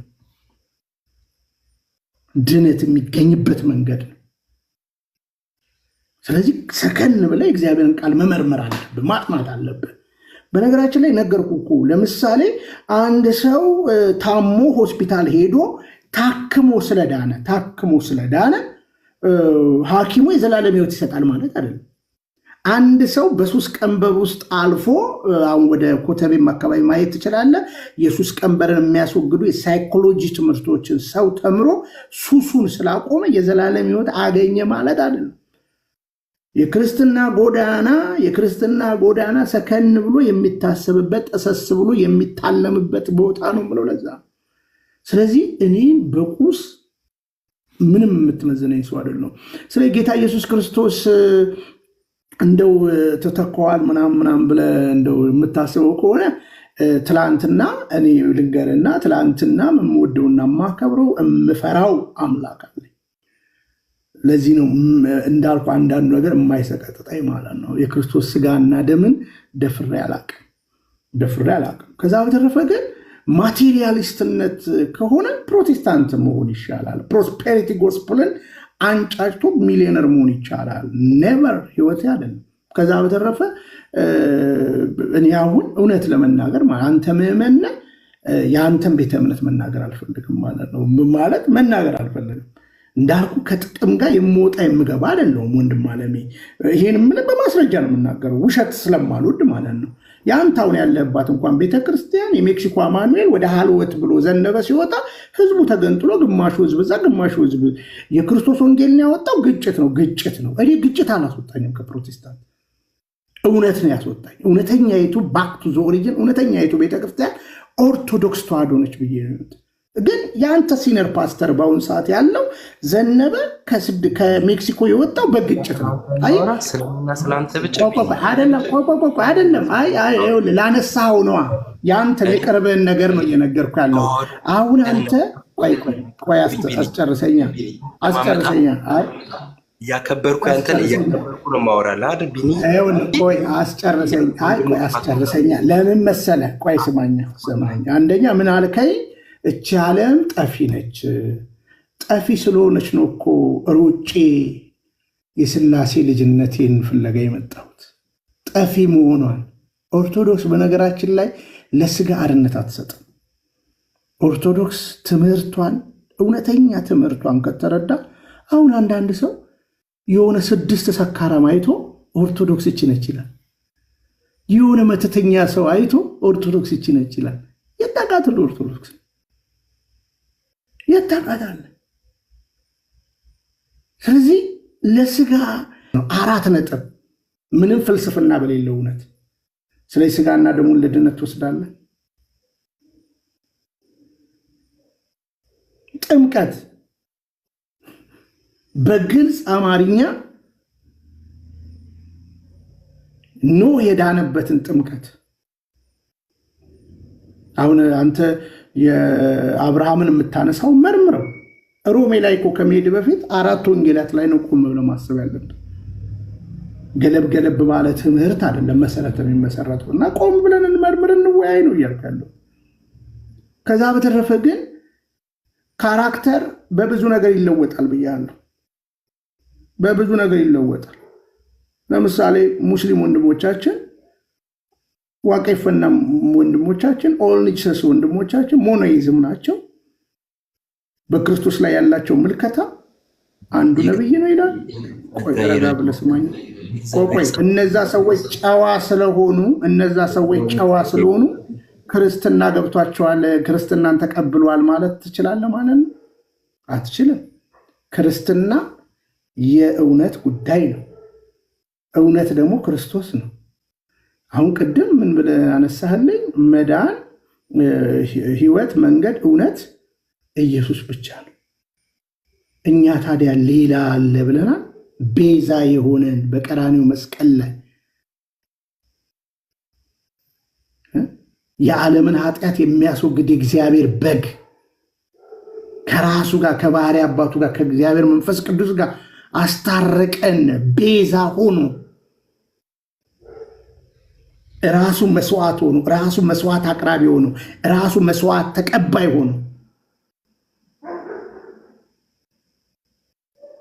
የምናምነው ያንን ነው። ለዚህ አታቋትም ኦርቶዶክስን የምለው ማለት ነው። በፕሮቴስታንት የታሰበው መፈተሽ እንችላለን። ይሄ ትምህርት አለ መፈተሽ እንችላለን። እውነት፣ ህይወት፣ መንገድ እኔ ነኝ ከኔ በቀር የሚለውን በጸሎት ላይ እኔ የእምነታችን ጀማሪና ፈጻሚ ክርስቶስ ነው። ከዚህ ውጭ ሌላ ምን እናምናለን? ሌላ ምንም ነገር መጨመር አንችልም። እንዲሁም ከዚህ ውጭ የሚጨምር ካለ የተረገመ ይሁን ነው የሚለው። አንድ እድል ልስጥህና ምን ተጨመረ በኦርቶዶክስ?